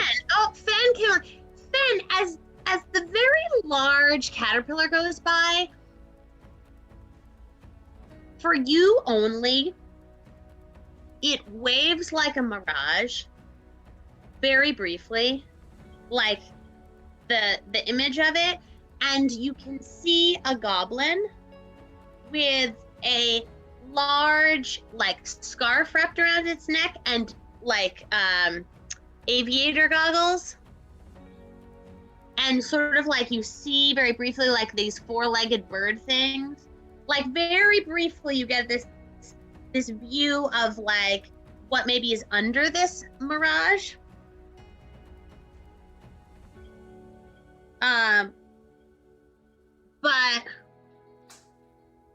But like nobody else sees that at all. I'll wait till they're gone to tell them. Yes, lest we chase anyone. Wait till they're like till they couldn't hear Finn like telling it to everyone. Let's say 100 feet, 100, 200 feet away. I mean, it's quick. Yeah. They're hauling ass. As soon as Fen says that, Veshta gets like in the middle of the road and is like looking to see if she can also see something. Except that's a lot of work. Like, I mean, I think you like want to do that, but maybe instead you just kind of like fall over into the road and kind of look. Because, like, maybe you don't have to stand all the way up to see. I mean, it's really, this whole area is just very tiring. Can everybody roll? So what would be a not, Physical fortitude? yeah, I think it's physical fortitude. I think everyone's gonna roll a physical fortitude roll. Ashna's too hype for this. No kidding. Oh, I've got advantages, right, Raven? Oh, Yeah, you poor do. Callie. Yeah. I'm gonna use one. I don't think I've rolled above a 10 all night. There we go. Oh. oh, oh. I will also be using a advantage. Please work this time. I was gonna say we do need more responsible people. Okay, here we go. This baby is doing great. The baby rolled a 19, guys. Wow. Babies. Okay. Can't bring them down. All right, so some of you used an advantage, so good, that's It better. Okay. Kyron did. Oh yeah, Yep. so that's much better. Okay. So everybody really except Callie. I think We're gonna have to carry Callie. it's not. You become very aware. You go to jump up. I mean, this is super exciting, right? You're the cryptid person. And you are there's sort of like two pieces of your brain at once, right? There's you in your brain, and then there's sort of like you looking at yourself in the world. And you want to jump up, and then you're like, nah. And then part of you is like, danger, Will Robinson, like, what the heck? Of course I want to jump up, right? And so there's something, like all of your alarm bells are going. And I think everybody, as you see her sort of fighting with herself, you, especially Beckney, I think with your really strong sense of smell, these smell super sickly sweet. And like at first, it's like, you know, when you put on a perfume or smell perfume, you're like, this smells great. And then like 5 minutes later, it makes you car sick. It's like that. We're all starting to be like, ugh.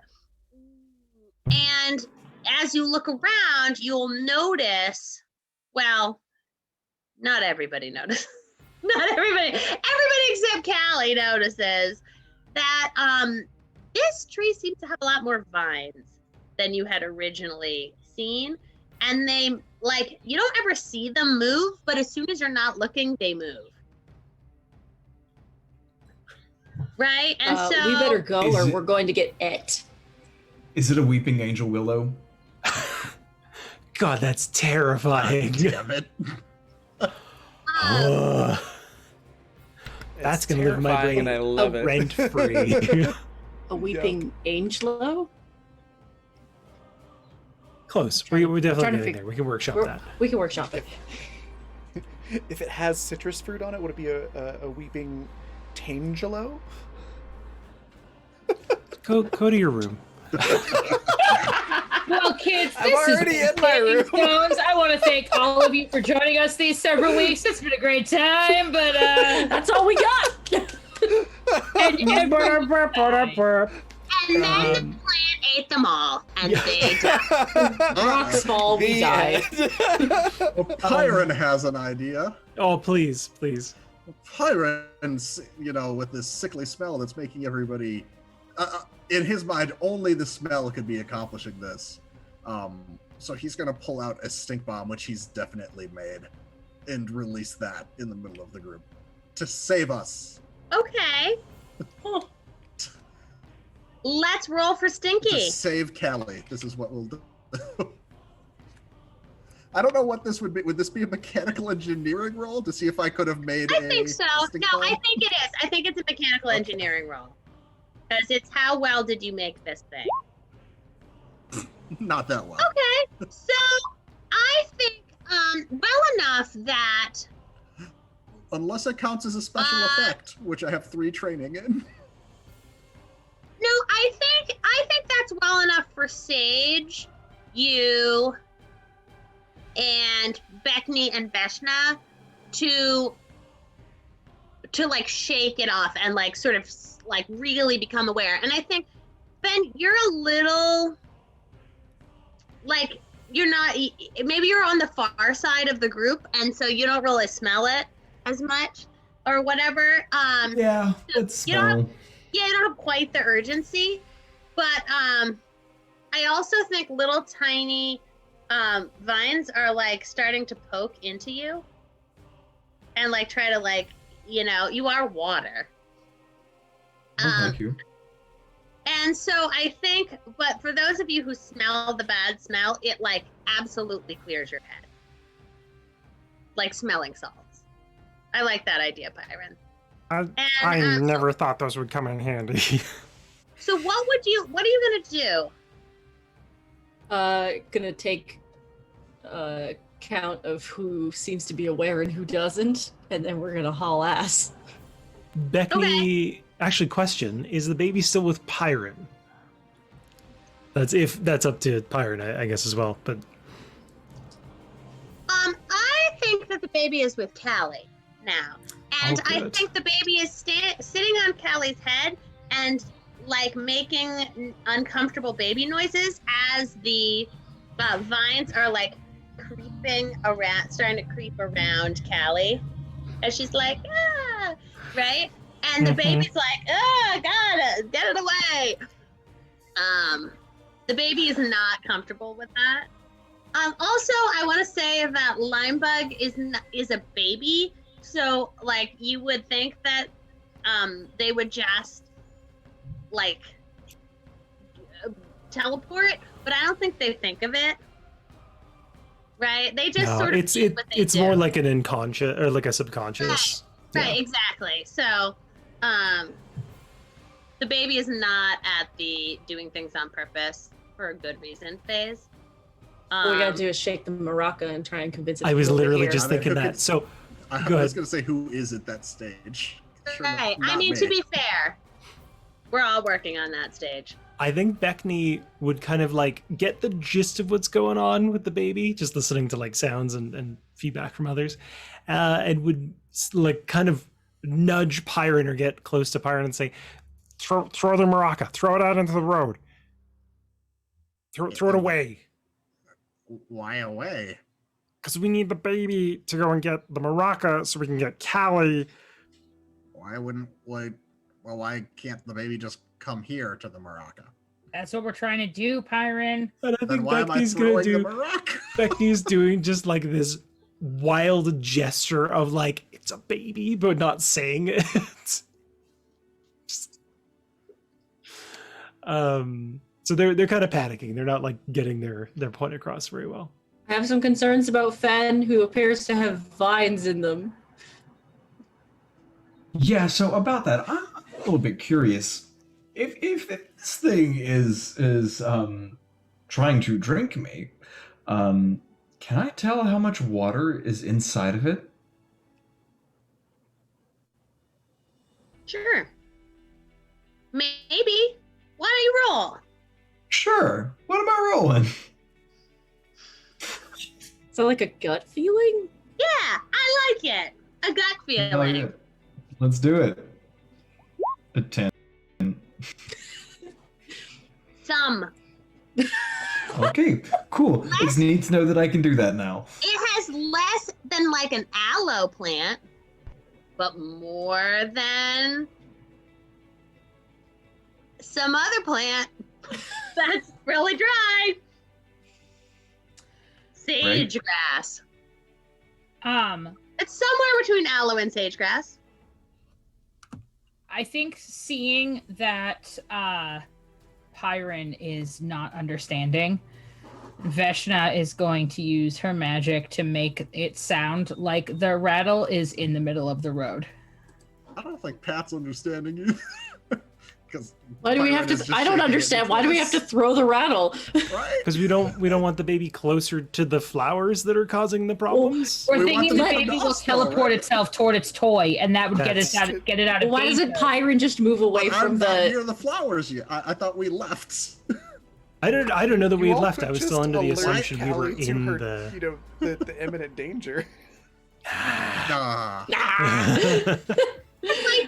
everybody fighting in the flowers? Because that is a very That's what I'd assumed. I did this not is a assume very like that. middle school thing to do, right? We're not actually going to go stand in the road where we're going to be safer. We're going to Yeah. fight about the Maraca. Like, I hadn't heard anyone say that we were moving out of the flowers yet, so I wasn't sure where we actually were.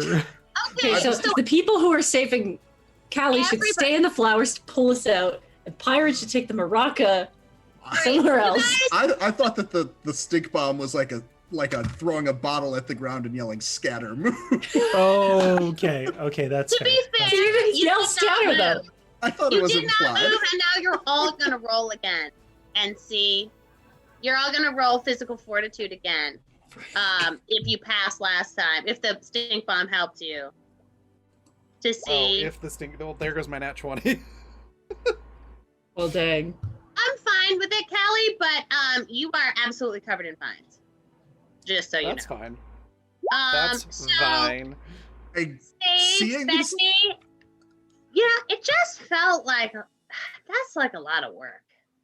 You know, I don't know, like you were gonna leave, but these flowers smell kind of nice. This looks pretty comfy. If I'm being Man, honest, it this looks smells pretty kind of comfy. nice. Everybody, you know, like maybe we should just hang out. Yeah. And Right. Veshna, you What? are the only one. Well, let's see how the baby does. You're the only one who is currently unencumbered. Oops, I Jesus. did Sorry, just Okay. baby did not roll a 33, guys. The baby rolled a 15, so the baby is not thrilled, but is not as alarmed as Veshna is. Everybody else seems to be just hanging now. Anybody else here seen She-Ra? I haven't yet. It's on my It's to watch really good. list. It's really good. Like Beast Island? Yeah, Yeah. yeah, What and what was your role for physical fortitude, Pat? I didn't get to roll yet, is what I Oh, was okay. going to say. yeah. Oh, Sorry. please, I- please do. I just wanted to. I think I have another advantage, and I was going to ask about Yeah. using that since we got 2 crit fails. That's Beckney and Sage die. just how it happens. Just the Jay natural and I aren't order of allowed things. to be in the Alright, game so together. Byron, I think because, all right, because you probably still have the smell of the stink bomb, like right sort of on you. It's starting to go away, right? Like you're starting to smell it, but you're not your head is not totally clouded yet. So I think you look, Had not emptied Veshna yet. can look and kind of make eye contact at each other. Callie, you suddenly kind of wake up and realize you are really covered in vines. Okay. I still have the child, right? Yes. Callie's gonna yell like, "Somebody grab the kid so I can take care of this thing." And does anybody look like they are coherent at the moment? Sage is starting to sit down on the ground. I think Veshna's gonna run and grab the baby Okay. Okay. I'm. and then run back to the road and look for something to do. I was gonna say, Pyron yells, "What are you doing?" as he runs to the road and then shakes the maraca, hoping the baby will just teleport. And you don't Okay, have to go to Kid get with the flowers. maraca. Performance. Roll performance on the maraca. How convincing is this maraca performance? Now that I used all my advantage. What was it? 15. Yeah, that's enough. It's a baby. It likes that maraca. Yeah, so the baby is gonna float over. Maybe it's not gonna completely teleport. It's not that excited, but it floats over towards you. And so now you have a baby, a Veshna, and and a Pyron in the road. All right. Okay. Go ahead. Sorry. No, I'm just thinking about because I know Callie is able to fight because she's awake. And I'm just trying to think about something to do with performance that could disperse the smell of the flowers and give people a chance to wake up, but my brain is mush. So go and shonen this thing. Yeah, she's definitely going to. so I apologize in advance for what you all are about to witness. First part is cool. Callie's gonna try to do like, you know, the typical anime fighter power up, you know. Yeah, exactly. To try to get the vines off of her. And then if that works, the second part is the part I'm apologizing for. Would you like me to roll anything for that?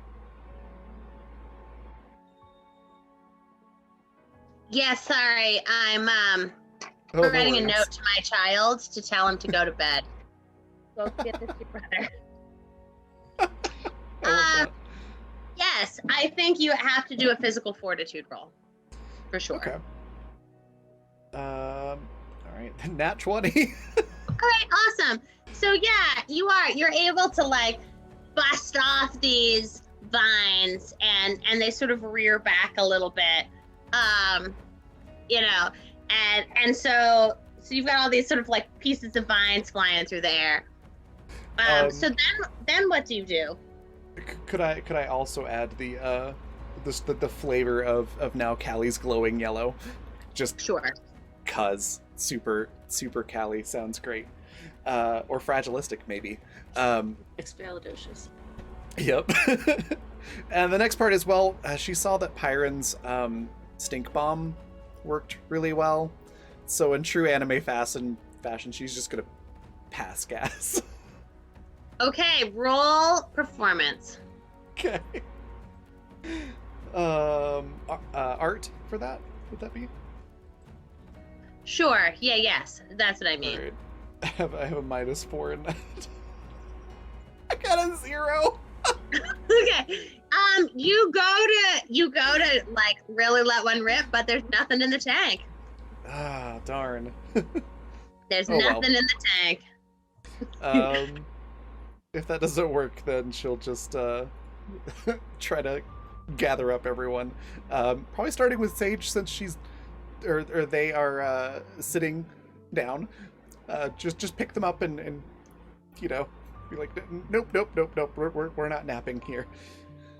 All right, great. So why don't you do another physical fortitude roll, and we'll see for you to pick up. All right. 17, and then I've got where is it at? A 2 in martial arts training. If that applies, it would be a 19. Yeah, I think that's fine. And so you're able to pull them out, and you know, I think it's a little messy because they're starting to have some vines on them, but you're able to pull them out pretty easily, and now you're all in the road.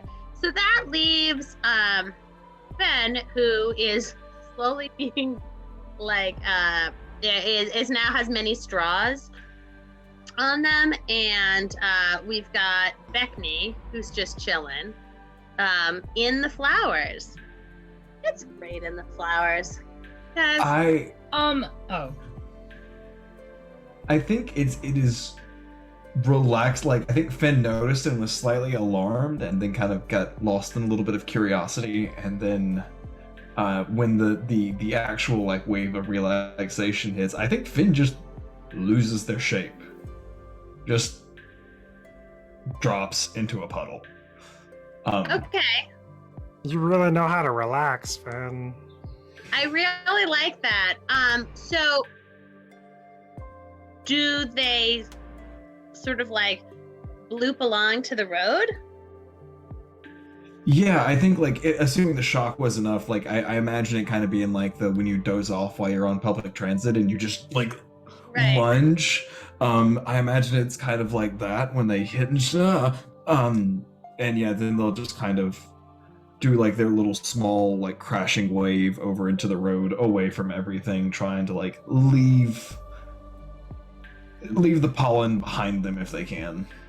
Okay, yeah, and I think you are though. I do want you to take some damage from being drank by a plant and then losing your shape and having to like crawl across dirt. So Beckney's see. still stuck in there, right? uh-huh. Okay, well, oh, you were lucky, little friendo. It only gave you 1 damage, so I guess it wasn't so bad. I wasn't really drunk. I was more sipped. Yes. It was like when you have all those wines and you're supposed to swish them around and spit them back out. It was like that. It was a riverbound connoisseur. Exactly. Love that. Whenever Callie's able to get Sage back like to the road, she's gonna try to like shake them, snap them out of it, and just be like that. There's people eating vines. What do we do? Plants and vines. That what do? Sage is just like leaning on Callie's arm, just like, yeah, okay, that sounds, you're comfy. Yeah, I love that. I'd like Mm-hmm, to. So, I've got an idea. Shit, I actually don't. So I've got an idea for Pyron with his instrument, but I don't know if he's feeling brave enough to play music again. Your sibling's gonna die. Do it. Right. Okay. I mean, so Pyron, I think as you look at Beckney, part of it is Beckney just doesn't see that they're in danger. Mhm. Oh, it's comfy. Right. Like I think Beckney's just doing like Yeah. Right, and okay. there's like all these vines starting to crawl over them, And and they're like tucking it whatever, up like but it's a it just- blanket. They're like, yeah, it's super. And there's like so many flowers like right by their face, and they're so just sort of like spaced out, and they're not getting up.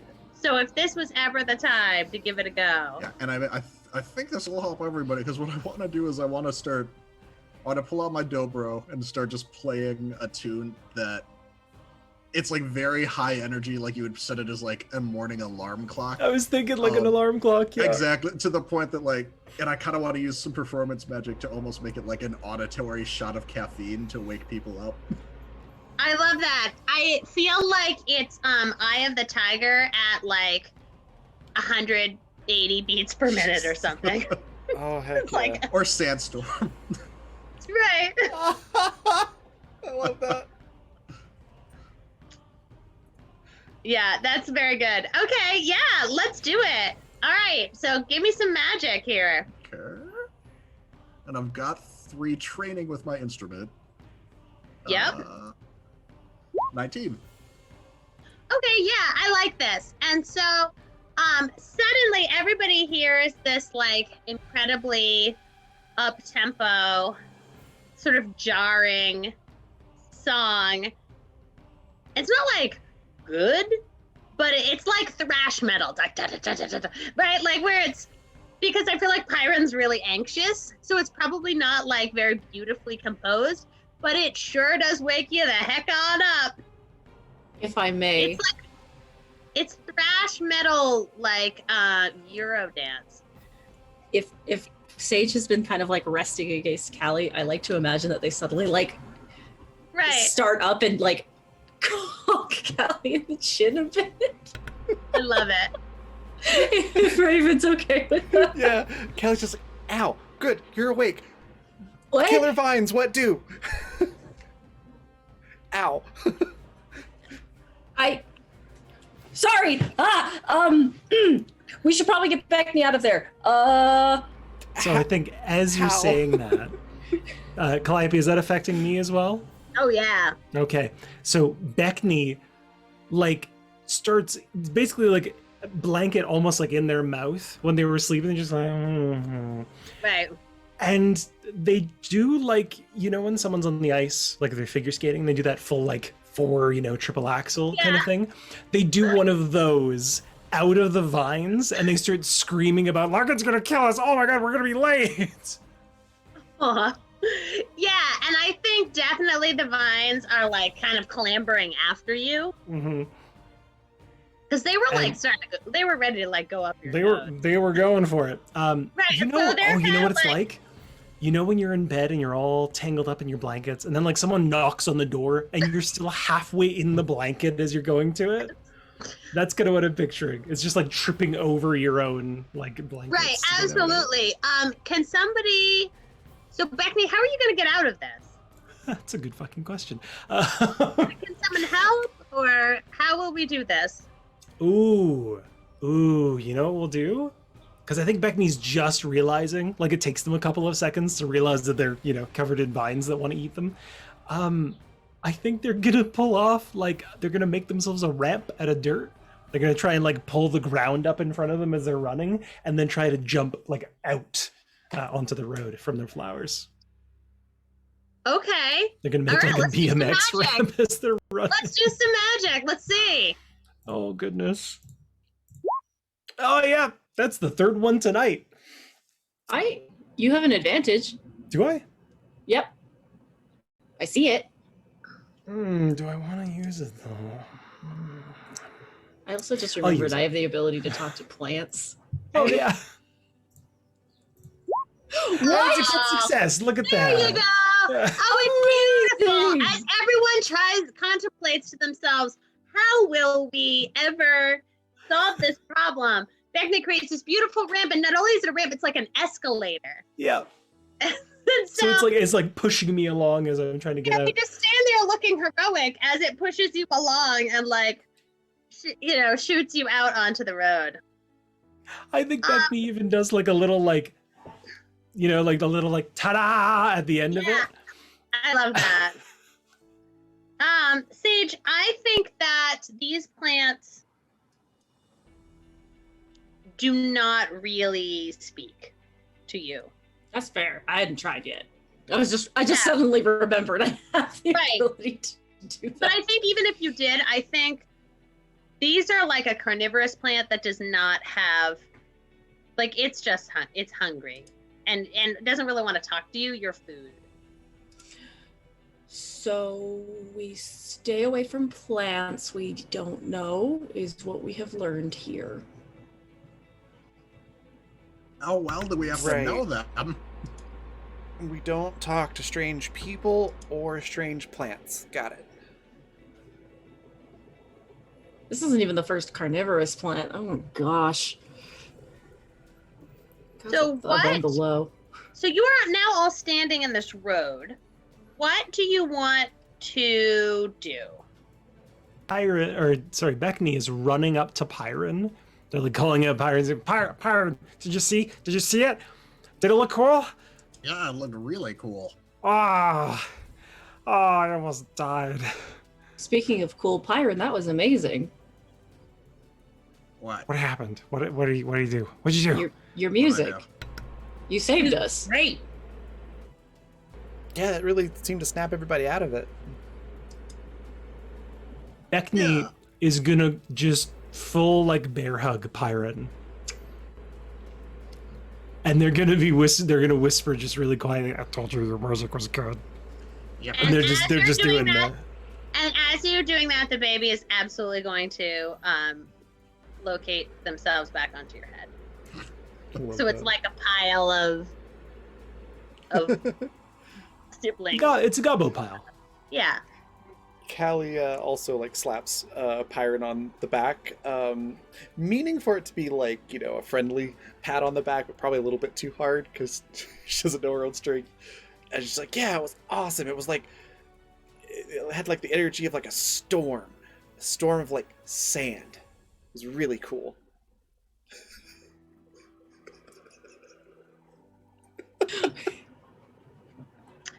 Sell your house and get a new house and go to your room. I couldn't resist. Oh, it was great. I love it. But yeah, no, Callie's like really encouraging Pyron. So, now that we are out of immediate danger, are we going to stand in the road or do we think that's a bad idea? Do we have intentions to meet people? Like, What was up with like that giant specific- caterpillar? It was not. It was a different thing. It was the thing that Veshna said. It was that, and there was a goblin driving it. It was weird. So illusion magic? Like, to what end? I imagine a caterpillar is less edible, less valuable. That could be. Caterpillars are neat. A goblin was driving their Kerflockenaken? I mean, I guess that, or he was really, really calm for them not to be in control. So I think that Veshna like digs through her bag and pulls out her like book of all of her stuff and is like just like sort of whipping through it very like absent-minded professor style. And you see like pages of drawings of different things like flying out. I think that as you guys are having this conversation, sort of the camera would pan out and you see that there are these sort of red flowers all along the road for a relatively considerable distance. Not like forever, but maybe like a mile. Quick question. What direction was the goblin heading? Westish. Ah. Southwest. Yeah.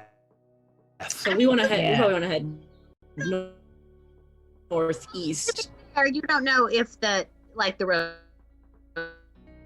No, it's the compass is always right. West is death. Yeah, But according to the road might according to not continue Yeah. west. It might If suddenly the road isn't- veer the road towards doesn't goblins. Stay Right. death birth bound the whole time. You don't know. You don't know. It might be death bound, or it might go to goblins. Stylish goblins. You know that it's not going towards home unless it careens Right. off the mesa, and you have not ever had raining Kerflakanakan and goblins. Unless that is the goblin that is the point of reference for the compass. Oh my god, the We compass. considered. It's like having a magnet. I don't know where it is. That would be very confusing.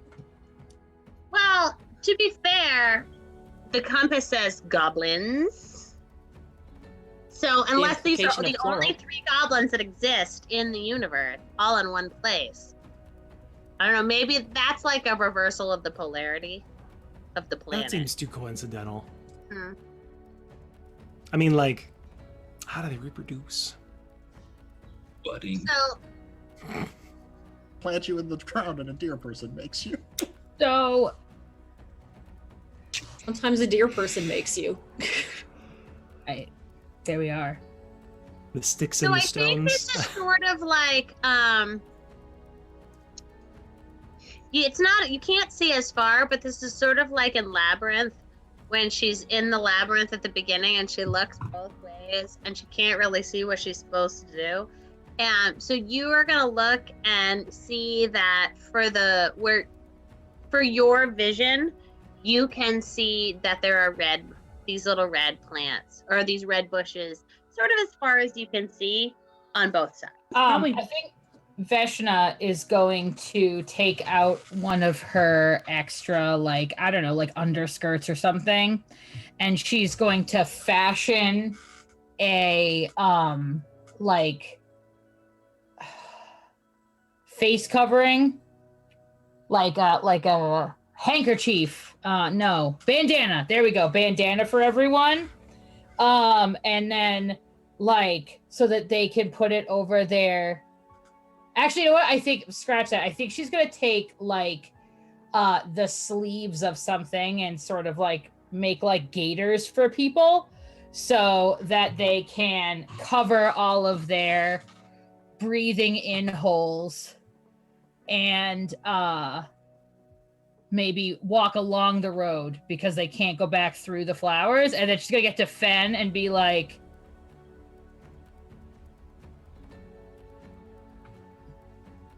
It's okay. If we find a pond, Finn will have another gator. Ba-da-ba-da-ba. she's just sort of like Um, hand it to Fen and be like, I don't know. It's okay. It's not. It's fine. Oh, I'll she be then okay. she takes out her. She puts one finger up and takes out her water skin and gives it to Fen. Aw. Thank you. I just thought of this. Have we ever put Fen inside of like a hamster ball? Like if you needed like an Have we enclosure? ever? Probably in this show. No. I'm just wondering if Fen could propel themselves and control that or not. That would probably be very dangerous. Very. Fen, I want you to roll a gut check. Gut check. Oh no, not a gut check. Do you even Where's have that guts? thing at? Got innards, that's for sure. A gut feeling. So I would say this is kind of mysterious to you, all these like breathing in and out hole businesses. Mhm. Since you don't really breathe like that. But I mean, this just seems to be like a thing that things that breathe, humanoids that breathe, seem to be into bandanas around here. Oh yeah, that's right. Yeah. Oh wait, now that the goblin was wearing a bandana too. Maybe that was why. So that's probably a really good idea, Veshna. She kind of like awkwardly shrugs, like the cute boy told me I'm not terrible, you know. They asked for my questions in algebra class, and I gave them to them, and then she's gonna like go back and shove everything back in her backpack. Is Veshna having a senpai noticed me moment? Yeah, Veshna's having a senpai notice me moment. So, do we want to continue along the road or get off the road? I think if the goblin was following the road, maybe we should. The goblin I has don't- to come from somewhere. Would like to Yeah. not be run over though, and that thing was cooking. We What was it cooking? did see it though. Don't start with me back. Beat me to it, Beckney. See, if Callie asks that, that's a genuine question. How dare you assume that's not a genuine question? How was dare saying- you? The audacity. I think Beckney would ask that genuinely too. Yeah, I feel like it was literally like Callie's like, oh, they got it. Yeah. I just meant they were going fast. Oh. It's just an expression. Is that why Uncle Toots can't cook? Because he's always so slow? One of the many reasons, yes. Is he also bad at driving carriages? Well, we don't let Uncle Toots drive anything. It's all the bloody Garys. All them Garys. I just got that. Holy crap. Wow. Wonderful. Oh, we It got took- there, kids. It took me a minute too. I was Pat. about to give Gary his tragic backstory. Oh god. You're a genius. I'm sorry I didn't see it sooner. And Oh, if we are goodness. going to stay on the road, northeast or southwest, I think still Northeast. I was also feeling that. Yeah, I'd Goblin maybe. Birth or Yeah, Town? There. Goblin Birth. Goblin Birth. Goblin birth. Not Death Town. Or Not Death Home. Not death Death home. All right, and so I think as we end this episode, we see our crew trudging along the road, kicking up some dirt, staying well in the middle of the road, away from the little vines that seem to be so enticing with their smell, wrapped in little gaiters, and with a baby every once in a while changing heads to Sounds I very just Fine. realized context. my head has the small beginnings of my horns. right. That's a very good one for holding. And we see them sort of trudging off towards the northeast as the camera fades to black. So next week we'll see where they go. Fantastic. That was so great. We're gonna go on a raid here in just a minute. But before we do, I want to let everybody say what their favorite part was, where folks can find them, and anything they'd like to share or plug. And we'll go reverse order from how we started. So Calliope, we'll start with you.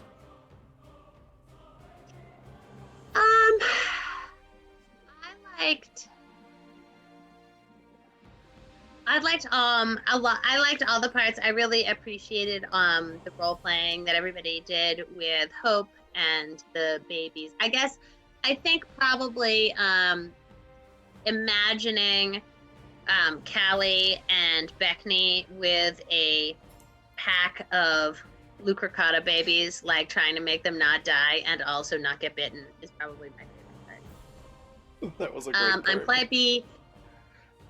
Come check out our thing on Zan's channel, Gaming the Systems, next week, Mouse Cup. It's on Monday at 7:30. All right. Then Hannah, what was your favorite part? Where can folks find you? Anything you want to share or plug? I absolutely adored the Veshna Pyron interaction early on with the berries. That was hilarious. I loved Pyron's way of approaching that. It was fantastic. As to where you guys can find me, I will be. Neon Devils 2 is back this week. We had a week off and now we're back, and I'm really heckin' excited because I love that game and I love those people. So we will be back on Friday at noon Mountain Time here on Raven's channel, where I am playing V, who is a changeling, and we just wrapped up one job and now might be jumping into another job, but also still have to get the rewards to save someone's dad. We're in a quest chain right now. Yeah, that's a good way to put it.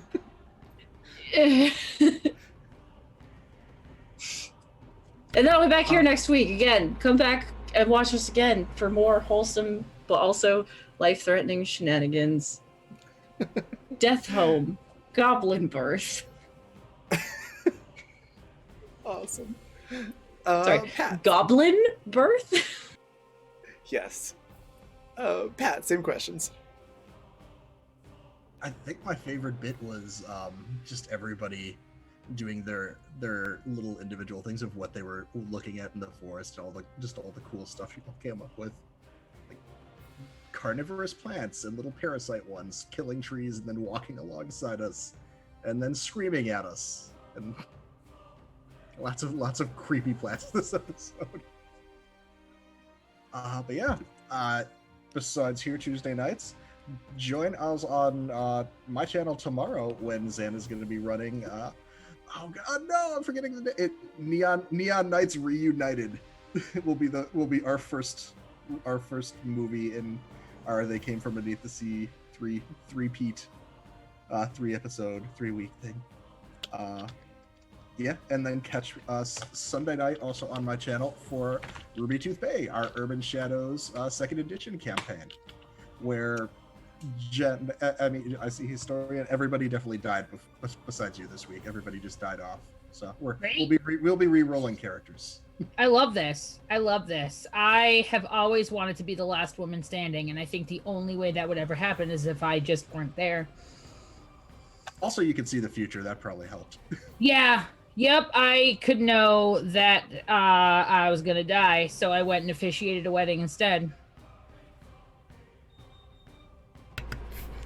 That's funny. All right. Anything else? Nope. Sorry. You're good. All right. Jay, favorite part? Where can folks find you? Anything you want to share, plug? I don't know. It definitely, I'd have to mirror Hannah on that. I really enjoyed Pyron and Veshna's bit today. Also, I got to give shout out to Fen, because you just walked up to a Lucricata with 3 babies and were like, hey, does this still mean anything to you? We met a guy like that. You could have died.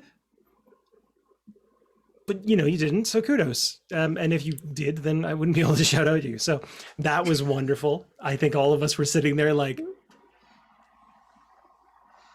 is this going to work? Is this actually going to work? So that was really cool. But yeah, the whole thing, again, the fact that most of us are not baby people, I think we're doing pretty well. I think we're doing pretty okay for none of us, most of us not really liking babies. So yeah, you can catch me this coming Saturday at 6 Mountain Time, provided my body does not decide to fail again. I'm hoping, for Animus Absentus. So that'll be interesting. We get a new ship, and then we're going to figure out how to make that one noticeable to the cops, and then probably got to deal with them again. Yeah, it's a good time. Fantastic. Yeah, I'm looking forward to that. It's going to be fun. Looks like I'm next. My favorite part, it was all really good. I really liked watching how everybody dealt with the vines towards the end of there, and Pyron getting to sort of see like, oh hey, my magic did my magic did a good thing. So hopefully that thought continues for Pyron. And then I also was super impressed by Fenn's sort of jumping out and being like, oh hey, don't eat the baby. I know somebody that maybe was a friend of yours. Like, that whole thing was really cool. And I also enjoyed the Veshna and Pyron conversation. Where you can find me next will be tomorrow at 6 p.m. Mountain Time. We're going to do another episode of Black Feather Paranormal Investigations. So we'll be doing some ghost hunting with a few folks, and it's going to be pretty fun. The last one was a blast, so I'm looking forward to seeing how folks deal with the ghosts this time. It'll be great. And then other things to share or plug, I will do at the end right before we go on to the raid. So I'll pass it on over to IC.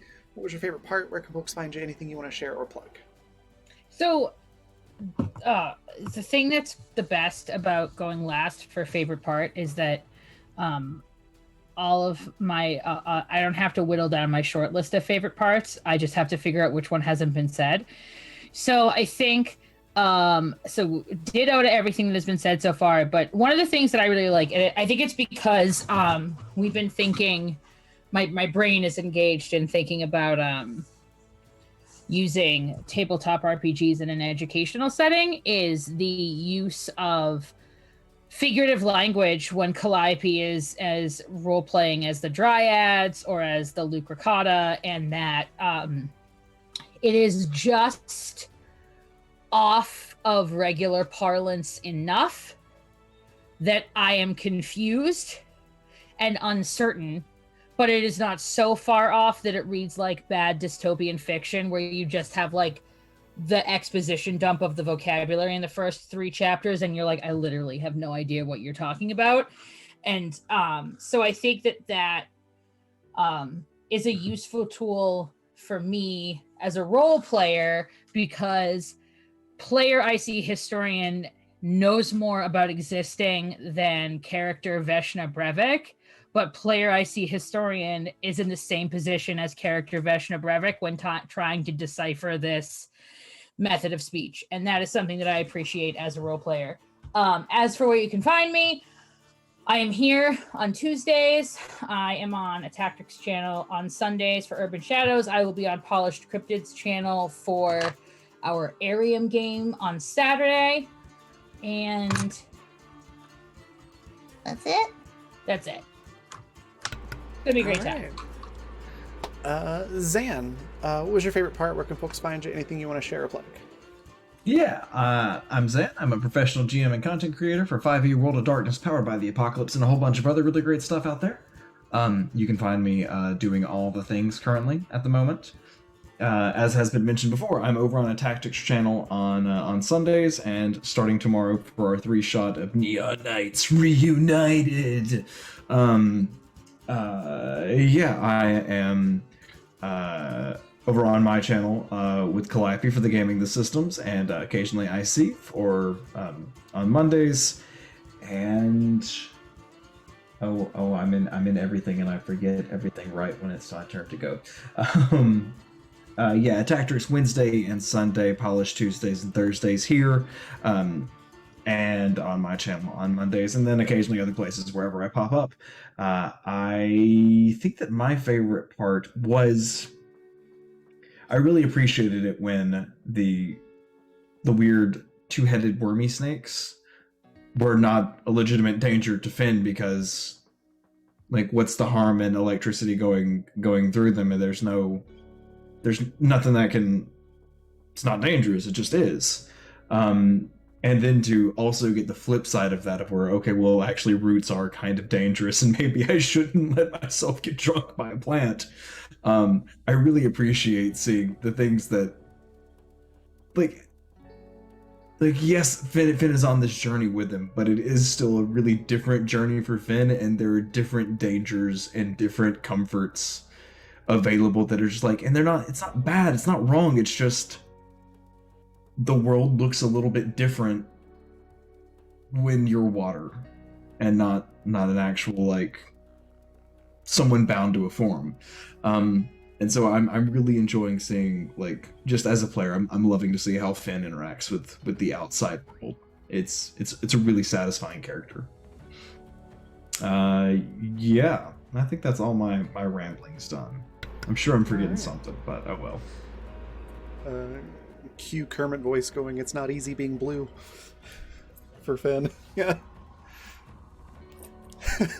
Jay, give me that look.